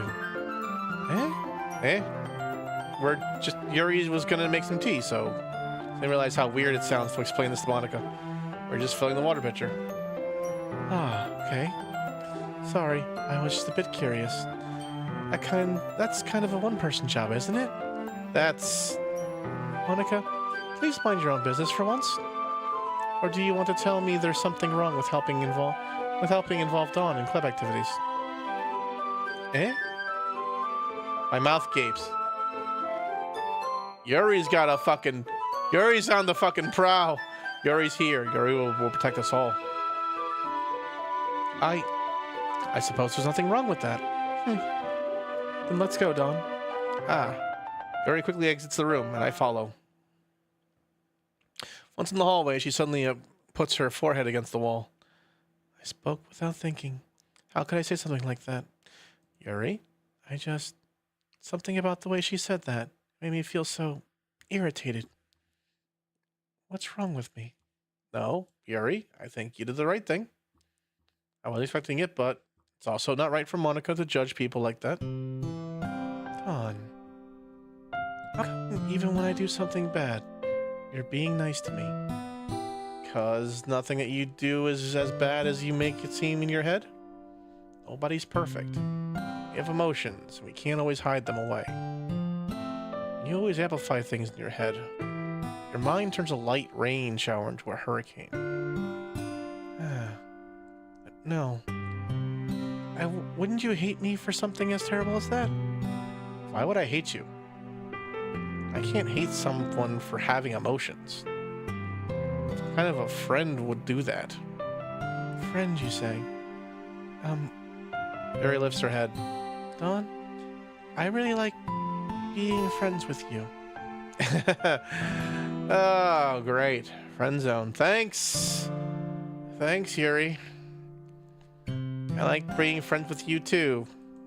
I feel kind of awkward saying something like that, but I'm doing my best to help Yuri feel better. Anyway. Yeah. Shall we go? Yeah. Yuri and I walk to the nearest water fountain. To fill up the water pitcher, we return to the classroom. Dawn, do you like oolong tea? Yeah. Anything is fine. Very well. Yuri sets the temperature on the kettle 200 degrees. Now it's time to get the teapot. You really do this properly, don't you? Of course. I shouldn't do any less than when I'm making tea for others. Even if I'm not an expert on tea or anything. In that case, you'll only be even more impressed. Perhaps I will. Mary fetches the teapot and begins measuring tea leaves. I'm surprised she even starts humming a little to herself. Must be in a good mood now. If that's so, I was letting it show, and you noticed. I was doing a bit of thinking. I decided that I would try to experiment trusting myself a little bit more. It turns out it's not very hard for me to do. When it's you who's around anyway. That's great, Yuri. Just don't push yourself too much. You're always worrying about me, Dawn. It's very endearing. We have her on the hook, boys. We have her on the hook. Almost there. Soon, the goth girl will be ours. I don't even know if I can keep up with this. I watched Yuri pour a cup of tea for each of us. Dawn, I have another request. What if we sit on the floor today? Why's that? It's a little bit easier on my back. I can read without my back against the wall. With my back against the wall rather than bending over at the desk. Sorry, I didn't realize. No worries. I just have back pain fairly regularly, so I do my best to manage it. This is why you have back pain regularly. This would be the reason why right here. In this general area. You know, if I should set up... I could set that up. You know, I have a filter for that. It's just not set up yet. But when I do have a filter for that and it's set up, oh man, it's gonna be like fucking Joe Madden here. But this should be the region right here, right here. You can see the weight right here in this general area, causing the back pain over here and here. Now, if she had more robust hip area here.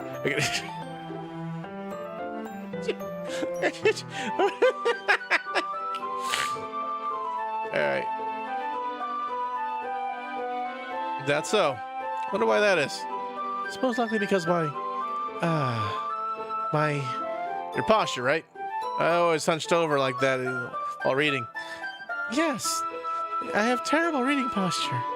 That's why we should sit on the floor. Yes, reading posture. Fair enough. Yes. Reading posture. That's the reason why. I'll go ahead and get the book. I retrieved the book from my bag. I have some chocolate as well. It's a bag of small chocolate candies that I keep hidden from Sayori's candy radar. I take it since it'll go well with the tea. Yuri and I then sit against the wall, teacups at our side. As if in sync, we assume the same reading position as last time, each holding one half of the book. Except this time, our bodies are even closer to each other. I can't see too well. Yuri slides closer until our shoulders are touching. How am I supposed to focus on reading like this? Dude, you don't focus on reading like this. That's all it. Yuri was always kind of cute, but when she's playing less apprehensive, it's almost more than I can handle. Your teacup. Yuri hands me my cup. Holding it with my hand that's not holding the book, I end up in a position that makes me even harder to focus. Because now I need to worry about making sure I don't accidentally touch her chest. Meanwhile, Yuri hasn't noticed a single thing. She wears her intense reading expression. I can only presume the world around her has faded away. I use all of my willpower to focus on reading. After a few minutes, I finally managed to relax a little. I put the teacup between my legs and fumble with the chocolate wrapper.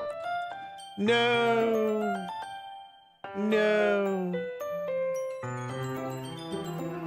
All right. Yeah, that's the symbol for that's what, our third commercial break? We got one more hour in us. I'll be back in 3 minutes.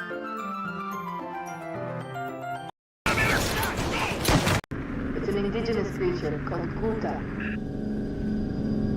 Did it say it's an indigenous creature named Punta? I'm not sure of the pronunciation, but it sounded like it. Okay. Punta. Does it have a madre?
All right. 1 second.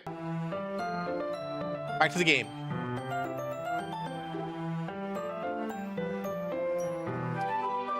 Please let go of the book to finish opening the wrapper. You can have as much as you want. Oh, that's okay. I won't take any. Are you sure? Well, if I touch it, then I might get smudges on the pages. Ah, you're right. I didn't even think about that. My bad. No need to apologize. I'll hold the book, okay? Are you sure? Of course. Yuri opens the book with both hands. She holds it so that I don't have any harder of a time reading from it. But as a result, her left arm is practically resting on top of my leg. In that case, Yuri is already totally focused on reading again. I take a chocolate candy and pop it into my mouth. I take another chocolate candy. I hold it up to Yuri. She doesn't even look away from the book. She parts her lips as if the situation was completely natural.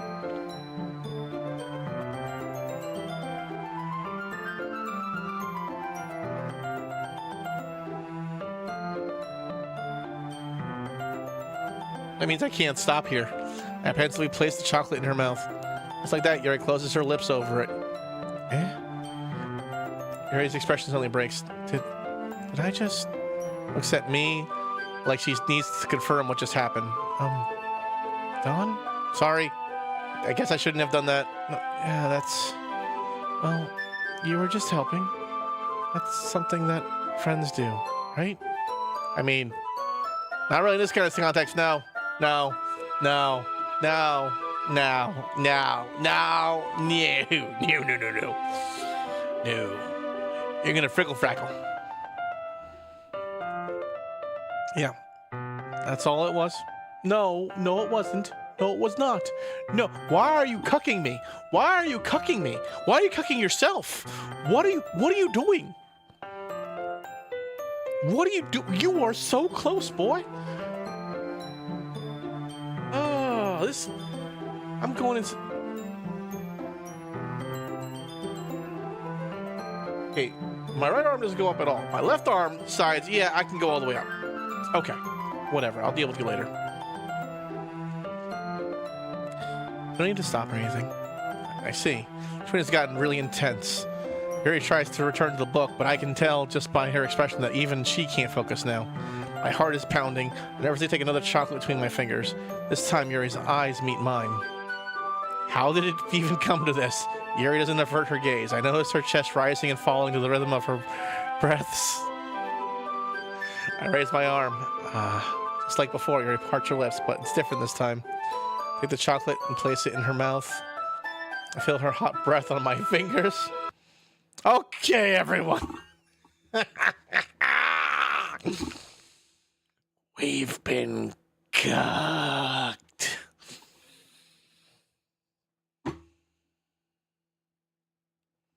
I've never been so angry at a fucking game. No, that's not true. I've been pretty angry at a lot of games.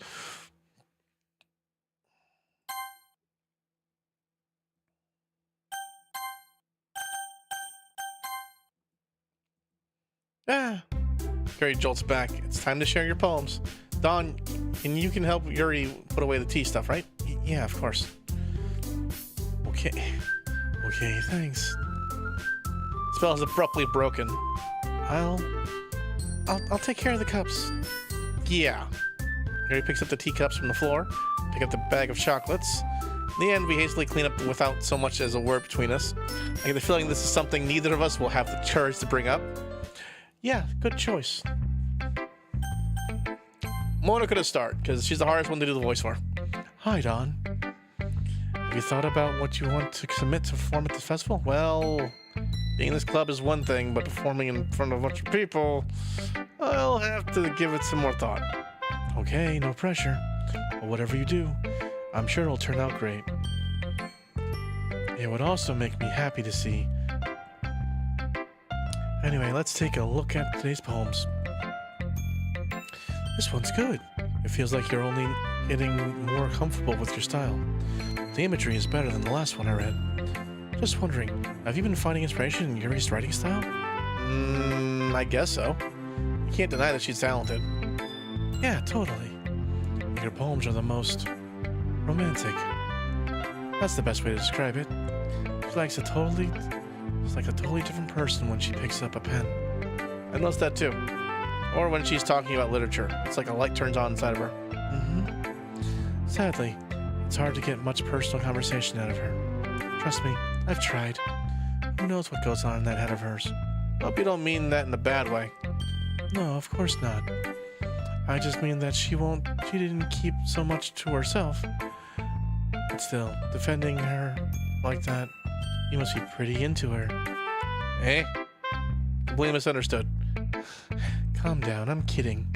Besides, I'm pretty sure she's already got a boyfriend. No, really? Yeah, a fictional one anyway. Monica kind of whispers that last part to me.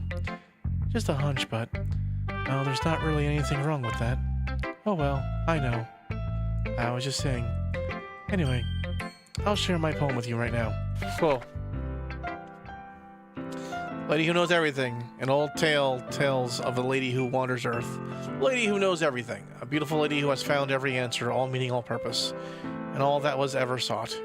Here I am. A feather. Lost, adrift the sky, victim of the currents of the wind. Day after day I search with little hope, knowing legends don't exist, but when all else has failed me, when all others have turned away, the legend is all that remains. The last dim star glimmering in the twilight. Until one day the wind ceases to blow. I fall, and I fall, and I fall, and fall even more, gentle as a feather, a dry quill expressionless. The hand catches me between the thumb and forefinger, the hand of a beautiful lady. I look at her and find no end to her gaze. The lady who knows everything knows what I am thinking. Before I can speak, she responds in a hollow voice.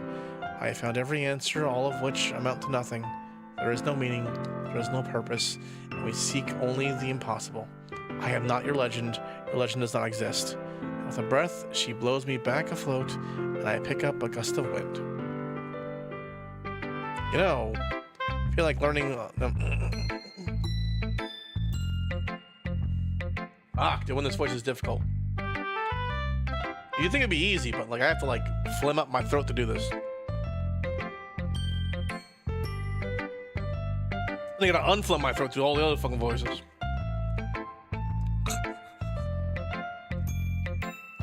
I feel like learning and looking for an answer are the sorts of things that give life meaning. Not to get too philosophical or anything, but it was kind of on my mind, so that's what I wrote about. I see. I never really put much thought into it. In a way, it's almost paradoxical. If we had all the answers, wouldn't the world start to lose its meaning? You know, there's one thing I noticed. It seems like everyone in the club prefers writing about things that are more sad than happy. Are you surprised? I mean, if everything was okay, we wouldn't really have anything to write about, would we? Humans aren't two-dimensional creatures. I think you'd know that better than anyone. You mean one-dimensional? Yeah, that. Anyway, here's Monica's writing tip of the day. Are you ever too shy to share your writing because you're afraid it's not that good? It can be really disheartening to get a lukewarm response of something you put so much into. Find other people who enjoy writing, and sharing becomes a lot easier. Because instead of just telling you that your writing is good or okay or bad, they'll want to focus more on everything that went into it and the things you can work on. It's much more encouraging that way, and it'll make you want to continue improving. It's almost like having your own It's almost like having your own little literature club, don't you think? That's my advice for today. Thanks for listening. Hey, Sayori, you feel okay? You don't need to worry about that, I think. After all, you wrote this for someone else, didn't you? Probably Yuri. Eh? I didn't write this for anyone specifically. Maybe. That's not really what I mean, though. Yeah, it's okay. You're making new friends, just like I was hoping. It makes me really happy. And you're happy too, right? In this club? Well, of course I am. Good. That's all that matters to me. Thank you, Don. Sayori, is there something wrong? No, nothing. I'm just a little tired today. Right. Tell me if you need anything, okay? I will. Don't worry about me, okay? You can go play with everyone else now. If you insist. I'm gonna go home a little early today.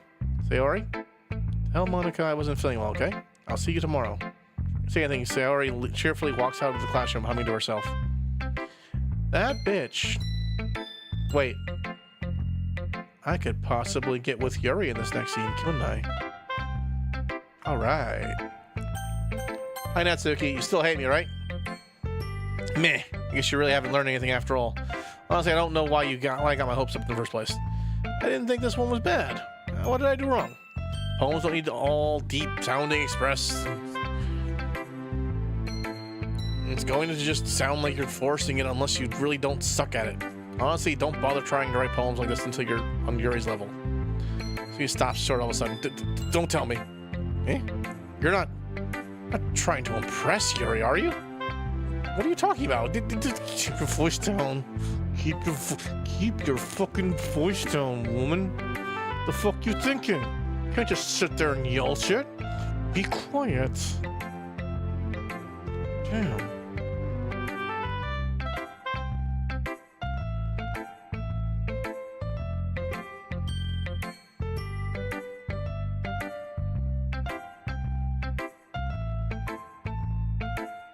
You know, Yuri would love this kind of, this angsty.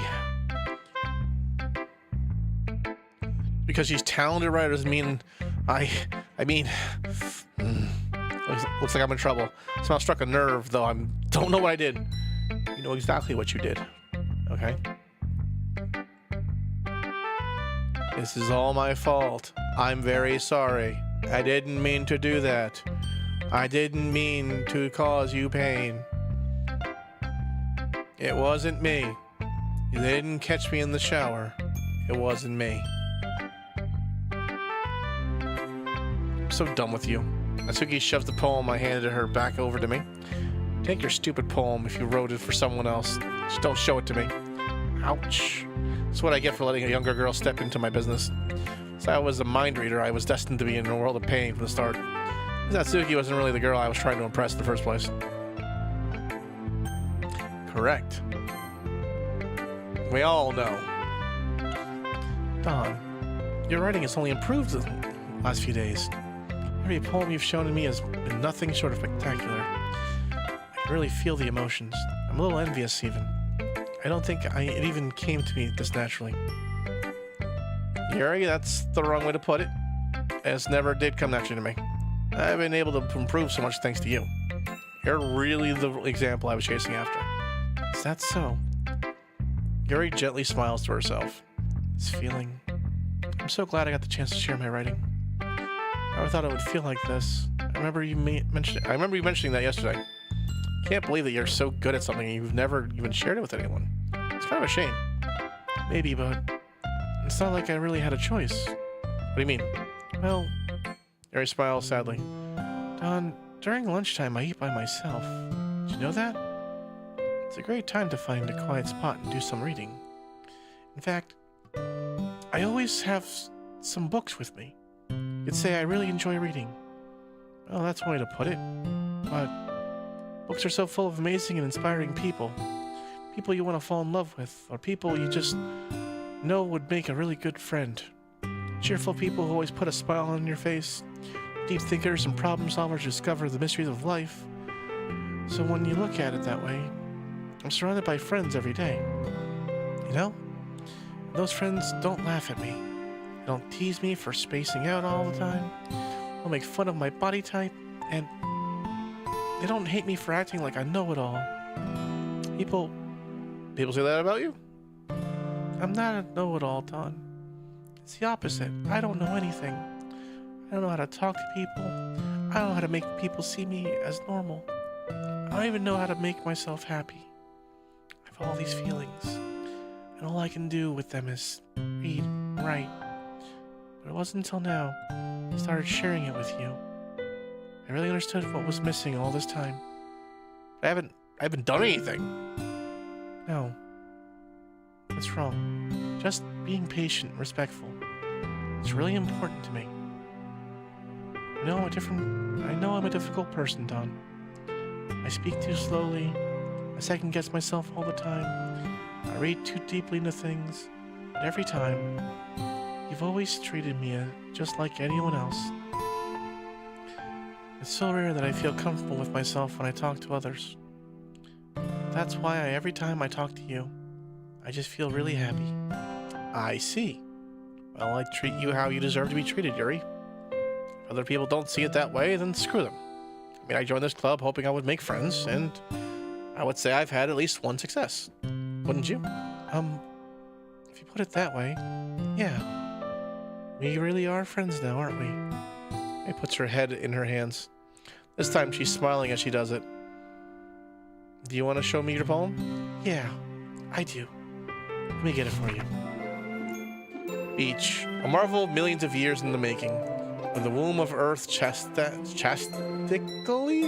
meets the surface under a clean blue sky as expanse of bliss.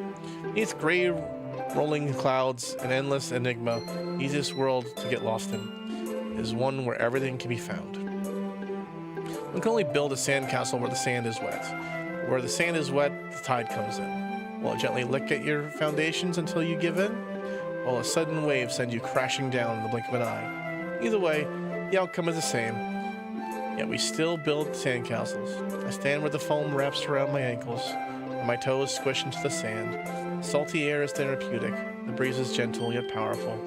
Sink my toes into the ultimate boundary line, tempted by the foamy tendrils. Turn back, and I abandon my peace to a road to the shore. Drift forward, and I return to Earth forever. Or that the beach is kind of an inane thing to write about? I did my best to take a metaphorical approach to it. You say that like you didn't even want to write about it. Oh, you haven't heard? After yesterday, Natsuki and I, well, it was amusing that we wrote about something similar in such different ways. Natsuki wanted us to write about the same topic as each other this again. I see. She didn't even let me read her poem, so I don't know. Suppose to better compare the differences in our writing styles or thought processes. Anyway, it was her idea. Knowing her, no surprise she'd want to do something like that. She probably just wants to show off. It's not like I have particular interest in her writing style. I just went with her request. But, well, this was not so bad writing about something simple on occasion. It can be refreshing, you know? It's good for me to calm my thoughts once in a while. Yeah, I think I agree. Thanks for sharing. Okay, you three. We're all done sharing poems, right? Why don't we start figuring out... Hold on a second. Just me, or did you say something strange just now? Eh? Something did sound a bit unusual. That's right. You deviated from your usual catchphrase when addressing the club. Catchphrase? I don't have a catchphrase. Jeez. Eyes moved so weird today. Look, even Yuri isn't immune to you. Stagnating air is common foreshadowing that something terrible is about to happen. In your books, baby. Look, the only thing different is that Sayori isn't here. Ah. Seems you're right. Sayori always helps lighten the mood a little bit, doesn't she? It's almost like everyone's balance is thrown off a little when she's not around. She's run off too anyway. I thought she just went to pee. Natsuki.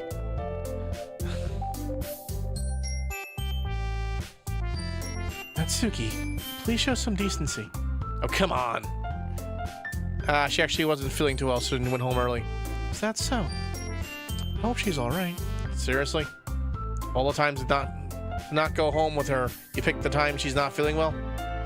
So much for you two being all lovey-dovey. Whoa, whoa, whoa, whoa, whoa, whoa, whoa, whoa, whoa, whoa. I said it repeatedly. Me and Sayori are not a thing. At all. No. It's not happening. No.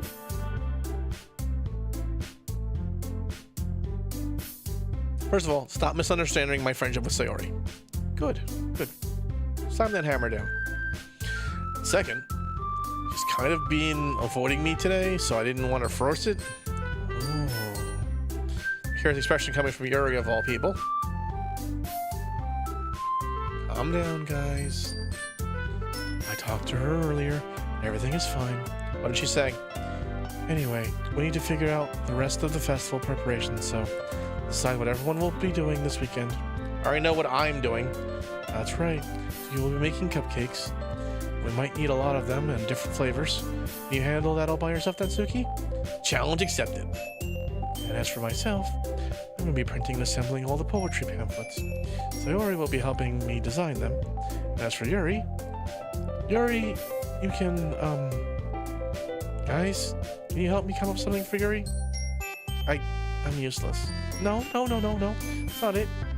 You're the most talented person here, you know? Now, Natsuki's pouting, too. Jeez. Even I can tell. I guess I never gave Sayori enough credit, but I can tell things are even harder on you when you're just not around. That may be the case. I can't also be a leader on my own. I won't grow as a person. So, Yuri, you have beautiful handwriting, you know? You should make some bananas and decorations to help set the atmosphere. Atmosphere? About that, I'd love the atmosphere. Your expression suddenly changes as she stares. Your mind is already racing, I see. That's great. You'll be wonderful help, Yuri. Anyway, I just leave you, Don. The one who was truly useless. Don't say it like that. In fact, Natsuki and Yuri have some pretty heavy tasks to handle. It would probably go a long way to give one of them a hand. You could always help me out as well. I would be really appreciative of that. Ah, that's...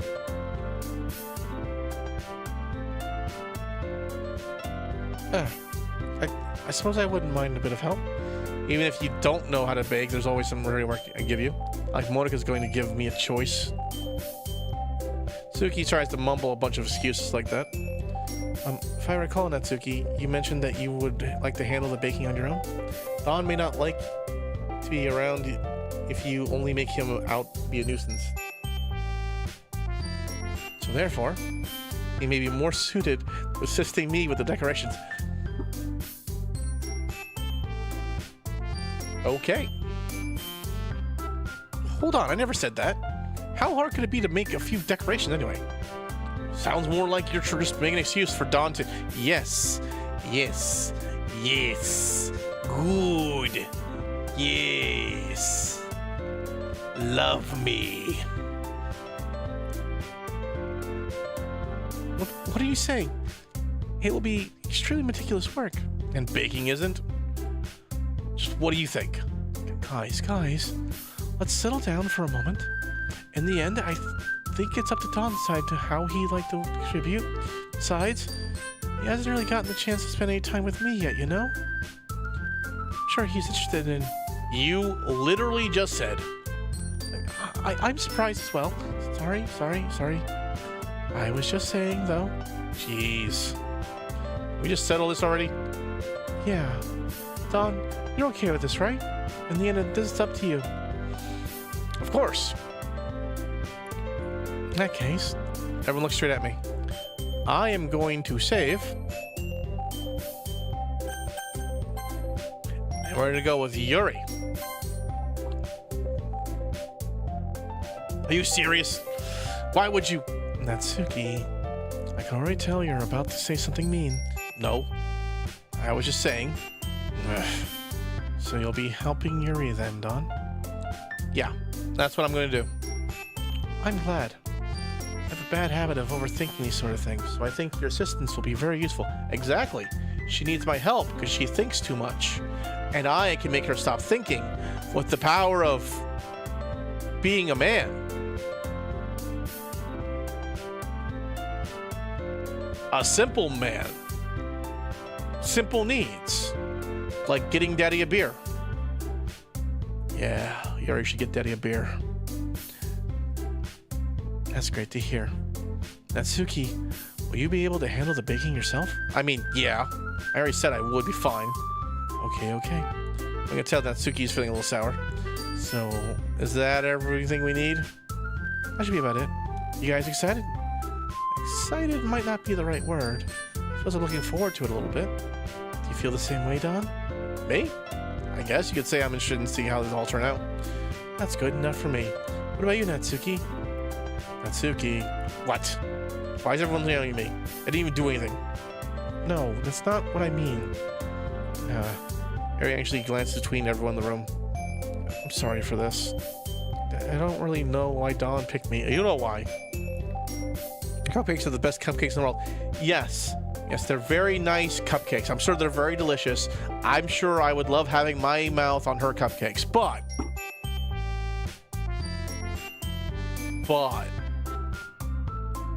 Christmas ham, melon, Christmas ham. They go really well with my tea.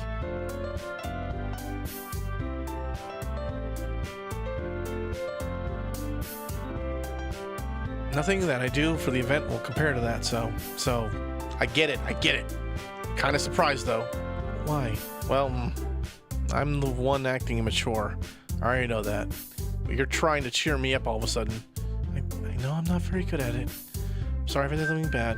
Tsuki isn't the only one surprised. Monica and I are also taken aback by Yuri's words. When she already has trouble with words, trying to cheer someone up, she's far outside of her comfort zone. But I begin to understand. Yuri was trying to sound like Sayori. Even if it didn't work perfectly, I can tell that she tried to say something Sayori would say at a time like this.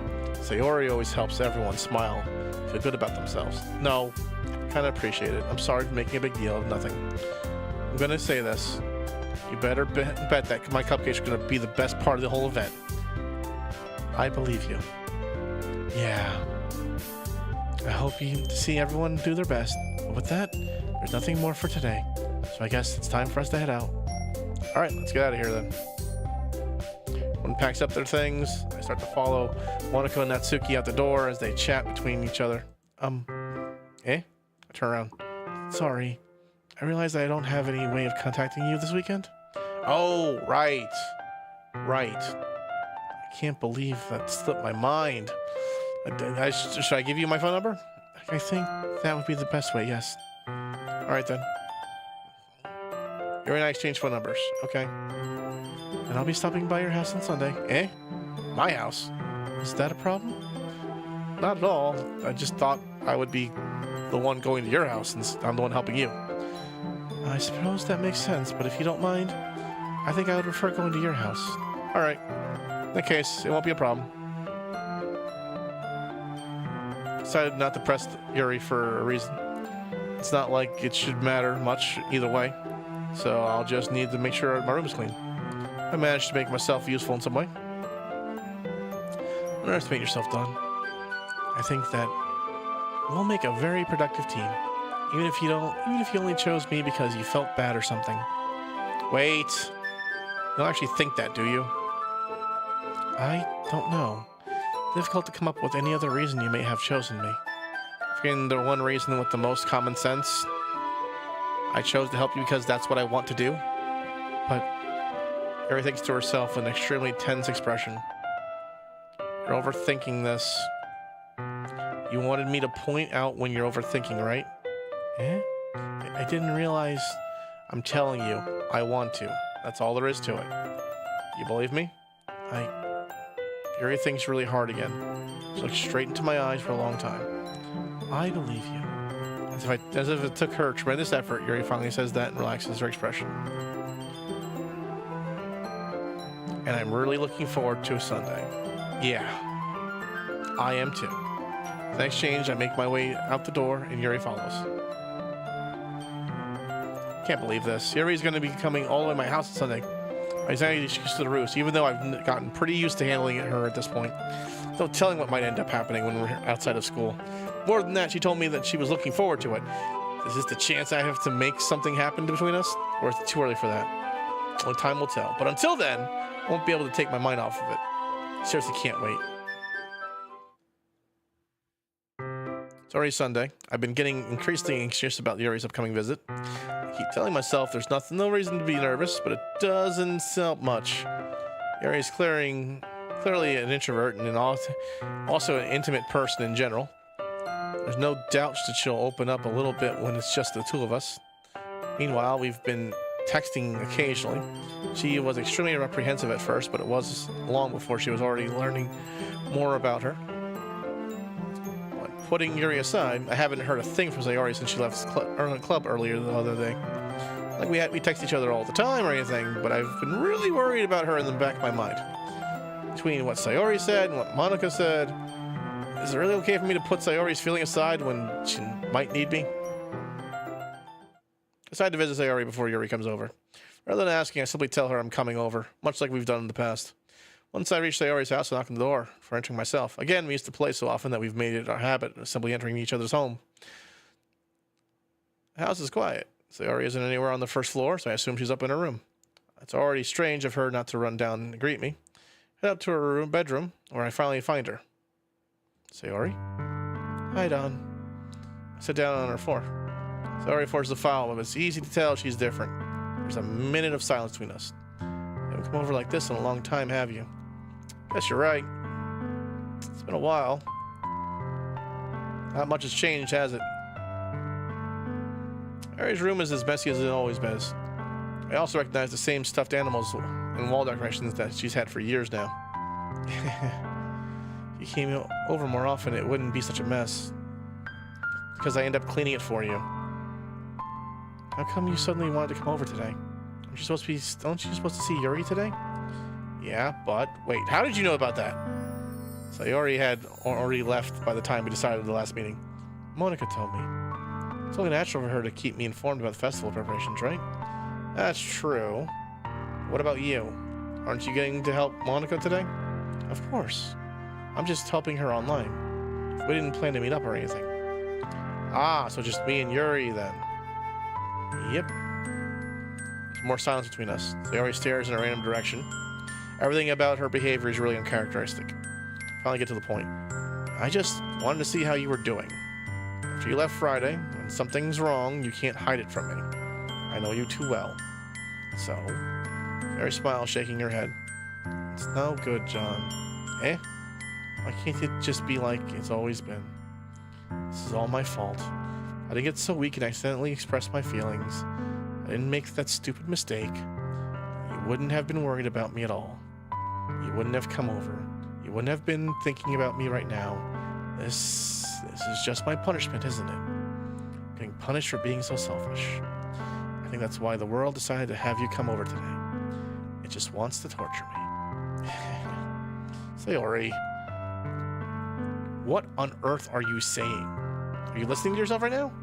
I know something happened to you. There's no other explanation for you to be like this. So tell me already. Until I know, I won't be able to stop thinking about it. So he gives me an empty smile. You really put me in a trap, Don. But you're wrong. Nothing happened to me. I've always been like this. You're just seeing it for the first time. Seeing what? What are you talking about, Sayori? You're really just going to make me say it, aren't you, Don? I have no choice this time. The thing is, I had a really bad depression my whole life. Did you know that? Why do you think I'm late to school every day? Because most days I can't even find a reason to get out of bed. What reason is there to do anything when I fully know how worthless I am? Why go to school? Why eat? Why make friends? Why make other people put their energy and caring to waste by having them spend it on me? That's what it feels like. And that's why I just want to make everyone happy. Without anyone worrying about me. I'm in shock. I can't even figure out how to respond. How's it possible Sayori kept this from me for the entire time that I've known her? She really wanted so badly for me to just not think about her? Why, Sayori? Yeah? Why is it that you've never told me about this? It almost feels like I've been betrayed as your close friend. If I knew, I would have done everything I could to support you. Even if there's only so much I can do. I would have tried a little bit harder to make every day a little bit better for you. That's why I'm your friend. All you had to do was tell me. I don't understand, Dawn. Why do you think I didn't tell you? Because if I told you, you would waste effort caring about me instead of doing something important. I don't want to be cared about. It's fucking phone.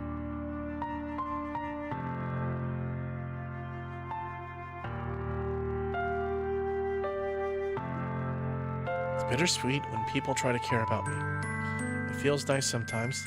It also feels like a bat being swung against my head.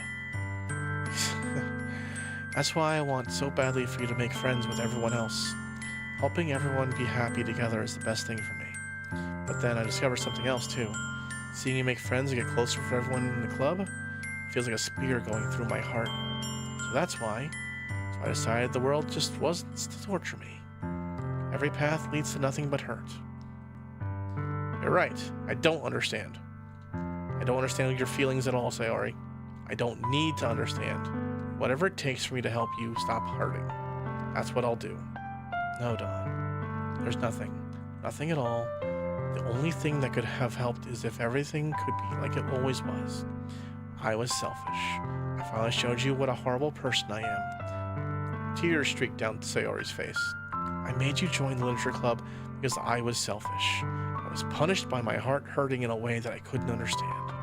And and now you came here, and I made you hurt too, and I'm just weak and selfish, and that's all I am. And that's why I'm going to accept these punishments, because I deserve every last one.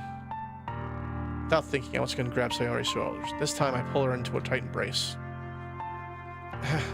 Don, Sayori, I don't care if you feel selfish.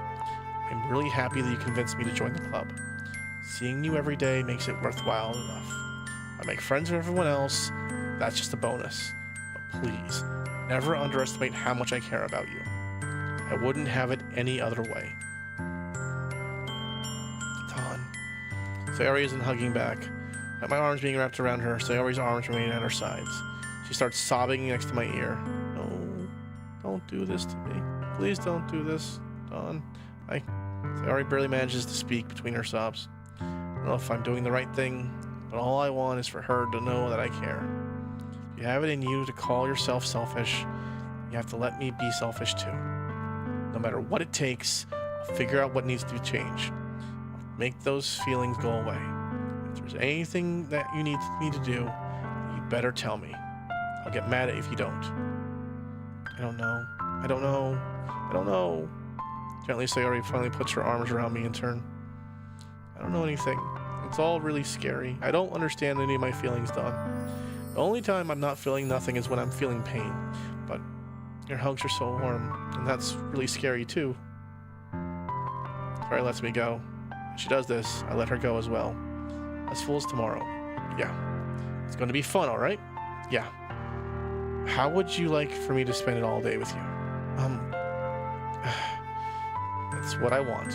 I promise. I think that would be nice then. Yeah. Sayori wipes her eyes. If I could spend the whole day here, I would. Of all days, this has to be the one where I have other plans. Maybe I should cancel. No, don't. Don't. If you do that, then I really wouldn't forgive you. But it's almost time for Yuri to meet me at my house. At the very least, you want to come along and help out. It would be fun. To my surprise, Sayori shakes her head. I'm sorry. I don't know if that would be very good for me today. You understand, right? It's kind of hard for me to fully understand. I'm trying my hardest. It's okay. You don't have to worry much about it. I'll see you tomorrow, okay? All right. I look forward to it. Okay, so she has crippling depression. Got it. Understood. Cool. Don't be so dismissive about depression. I'm not dismissive about it. Everyone can get depressed. Everyone can gain depression. Some people get clinical depression. Those people I feel bad for. But what do you want me to tell you about that, honestly? On the way home, I find myself still feeling uneasy. It's hard for me to keep thinking about it when Yuri is about to come over too. I think Sayori is right. I shouldn't be worrying too much. And we're definitely going to have a great time tomorrow. Just focused on what's ahead of me. As I approach my house, I see something that makes me feel a moment of panic. Yuri? Thank goodness. You're a little early. Sorry I wasn't home yet. Were you waiting for a long time? No, I just got here. I started to get really nervous when nobody answered the doorbell. You always could have texted me. If I had known, I would have reassured you, hurried more on my way home. I suppose that's true. I didn't think of that for some reason. It should be common sense to do that, but I decided to ignore it. Anyway, let's go inside. I see you brought a lot of stuff with you. That's right. And I did manage to find everything I asked you to buy as well. Yeah, pretty much. At least I hope I got everything right. I'm sure it'll be fine. Take Yuri to my room. The first thing she does is glance around curiously, which makes me feel anxious. It's so clean. I cleaned it before you came over, so that's very considerate of you. No. I would be really embarrassed for my room to be a mess while you were here. I do enjoy cleaning. I would have helped you clean. That would be even more embarrassing. Wait, don't look me in there. I snatched Yuri's wrist, which was in the process of opening a desk drawer of mine. Sorry. I wasn't thinking for some reason. I was just spacing out. It's fine. Just, I'll let go of Yuri's list. her hands firmly in her lap as if making sure she's keeping track of them. So, should we get started? Yes. A few things planned that I can help you with. Decorations and other atmospheric enhancements. Atmospheric enhancements? You know, moonlighting, aromatherapy candles. Oh, wow. Didn't know you planned on taking it that far. Of course. I want to help take our guests to a faraway place. Well, many will stop by just out of curiosity. And for cupcakes, I guess. Determined to provide an experience that will leave them wanting more. It's great. It's easy to forget that you're a pretty intense person. Intense? That's the best way to put it. Is that a bad thing? No, not at all. It's something that I like about you, actually. Is that so? It makes you feel relieved. Kind of happy. Yeah, no need to be so anxious. You can relax a little. Relax. I brought some things for relaxation. I was going to use them during the poetry event. Oh yeah? Like what? Let's see. Guri rummages through her bag. She pulls out a few candles and a wooden cylinder-shaped object. I did some shopping on the way, so I happened to have these in my bag. I'm going to cover the windows in black paper and use the candles to light the room. I think that would be amazing, don't you? Yeah, that would be really sweet. What's that wooden thing there? Oh, this? It's a diffuser for essential oils. How familiar are you with aromatherapy? Not familiar at all, bro. I'm not a girl. We don't do that. Men don't do aromatherapy. Ah, is that so? It's one of my favorite contributors to a positive atmosphere. Depending on the oils and herbs you choose, you can change the mood of the air itself. You can even feel it permeate through your body. Okay. Relaxation, positive energy, romance, reflection. It's almost like magic. Yuri takes the cylinder and pushes a switch on the bottom. Just a moment, a thin ray of vapor begins to spout through a small hole at the top. Wow, that smells wonderful. What kind of mood is that one for? This is jasmine essential oil. It's a little sweet and flowery, right? Yeah, it's a good way to describe it. I chose jasmine because it provides more than relaxation. Jasmine enhances your emotions and helps you feel them flow through your body. You feel warmer and your heart pounds more heavily. Do you think that will be perfect for sharing our poems? It does sound suitable, but you seem to know a lot about this, so I'll trust your opinion with anything. Mary smiles gently, clearly enjoying herself. She again reaches into her bag and pulls out several spools of thin ribbon. What are those for? Well, did you purchase the origami paper I asked you to get? Yeah, I have it over here. We won't be using the paper for folding origami. What I'd like to do is write a different word on each paper. We'll need about 100 of them. Okay. What will those be used for? Well, I'm going to cut pieces of ribbon to hang from the doorway of the classroom. And we'll fasten the paper into the ribbons to create a doorway curtain. Wouldn't that be beautiful? It would also catch the eye of those passing by the room. It attracts some to peek inside. It's really creative. I had no idea you'd be so good at this, Yuri. Is that so? Well, I suppose I do get a little intense, as you put it. Is it just me, or is she more relaxed when it's just the two of us? Maybe it's the excitement she feels from sharing something that she enjoys. Here's a marker, Don. You can write any characters you want. I'll help you once I finish cutting the ribbons. Ah, alright. In the floor together, the two of us get to work. Carefully draw a different character on each paper, doing my best to manage my bad handwriting. Yuri unravels a long strand of red ribbon and to her desired length, then she reaches into her bag once more and pulls out a pocket knife. The knife is strangely beautiful. The silver handle has an intricate pattern of waves etched into it. The blade itself is gently tinted blue. That's the ordinary pocket knife. Pocket sand. It looks really fancy. Well, embarrassed, Yuri looks away. What is it? You're going to think it's weird. Alright, whatever it is, I have no reason to judge you. To each your own, you know? Can you promise it won't be weirded out? Yeah, I promise. Alright? Thing is, I'm kind of into knives. She is an emo. I called this shit fucking 3 hours ago. 3 fucking hours ago I said she was an emo. And now, I've been proven correct. Through the power of... I'm gonna find a meme and make a joke in a minute. Well, not today. Maybe on Twitter later. Oh, my Twitter. They're just so pretty. I can't help it. I don't know what it is. A combination of craftsmanship and feeling of danger, maybe? What am I saying? I don't, please don't think I'm weird for this. You're laughing at me. No, I'm just laughing. I'm not laughing at you. It's funny how nervous you get about sharing. Well, it's an interesting thing to be into, I guess.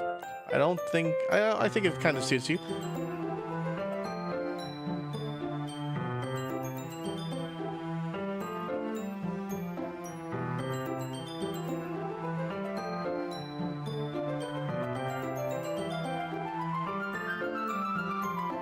I have so many things to say about this, and I don't think I'm allowed to go and say them on Twitch or YouTube.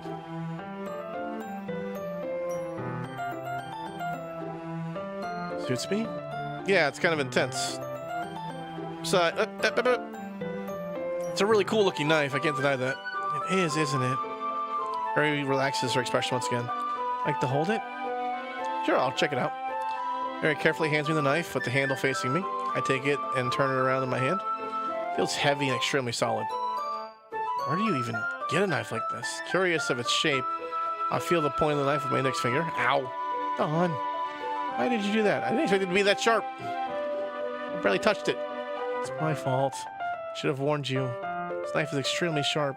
It can cut through skin like it's paper. Oh no. A drop of blood trickles down the side of my finger. If my hand gives the wound a close look, stares at it and notices. If you're squeamish, I'll go wash it off now. Without warning, Mary puts my finger in her mouth and licks the wound. I feel her tongue curl around my finger. Startled, I instinctively pull my hand back. Oh. Please forgive me, I wasn't thinking. Mary lowers her head, her face burning up. Mary? It's the most embarrassing thing I've ever done. How could I do something like that? I'm sorry. Sure, it was a little weird and it took me by surprise, but I guess... Gary, I think you're overreacting a little. She doesn't lift her head. What if she doesn't recover from this for the rest of the afternoon? Alright, you know what? This might be stupid, but I do it anyway. Take Gary's hand and lick her index finger. Dawn! Did you really just do that? Now we're even. I knew that would be a bad idea. If not for the sweet aroma of the jasmine oil, the air would be extremely... You're so weird, Dawn. Mary giggles shyly. Eh? Mary called me weird. I have no response to that. Where do you keep your bandages? I don't think I need one, actually. It was a tiny cut. Look, I already stopped bleeding. See? It's relieving. Tension is quickly lifted. We each resume our respective activities. I watch Jerry's knife through the ribbon like it's nothing but air. But I'll continue to make progress on the paper. We finish attaching the paper to the ribbons. We lay them all out side by side. All out side by side. Jesus. Why do I keep saying outside? I don't fucking know. It's probably my vernacular forced me to say words faster than necessary. Looks better than I expected, and it will be very effective as a door curtain. Looks great. Good thinking coming up with this, Yuri. Thanks. It's just something I saw online, really. Are you ready to move on to the next task? Yeah, let's do it. What do you have in mind? I'd like to create a banner. That's why I asked you to buy paint tablets. We are almost out of time. I have to go in about 7 minutes. So let's call it here.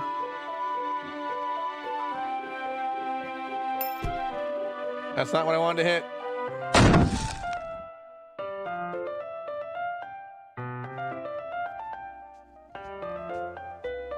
Okay.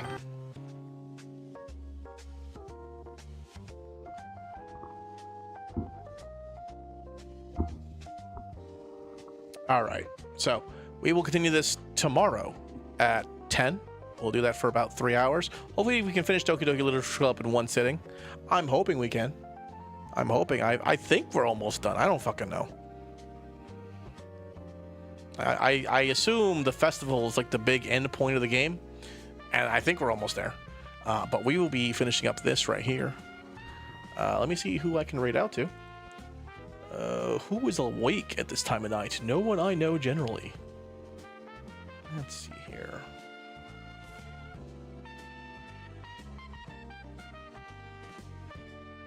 We...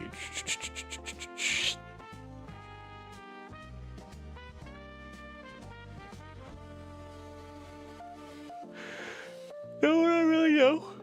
So I'm going to call it here. I will see you guys tomorrow, 10 p.m. to continue our wonderful day of Doki Doki Literature Club. I will see you guys then. Hope you guys have yourself a good night. And remember, if I don't see you, have a good afternoon, good evening, and good night.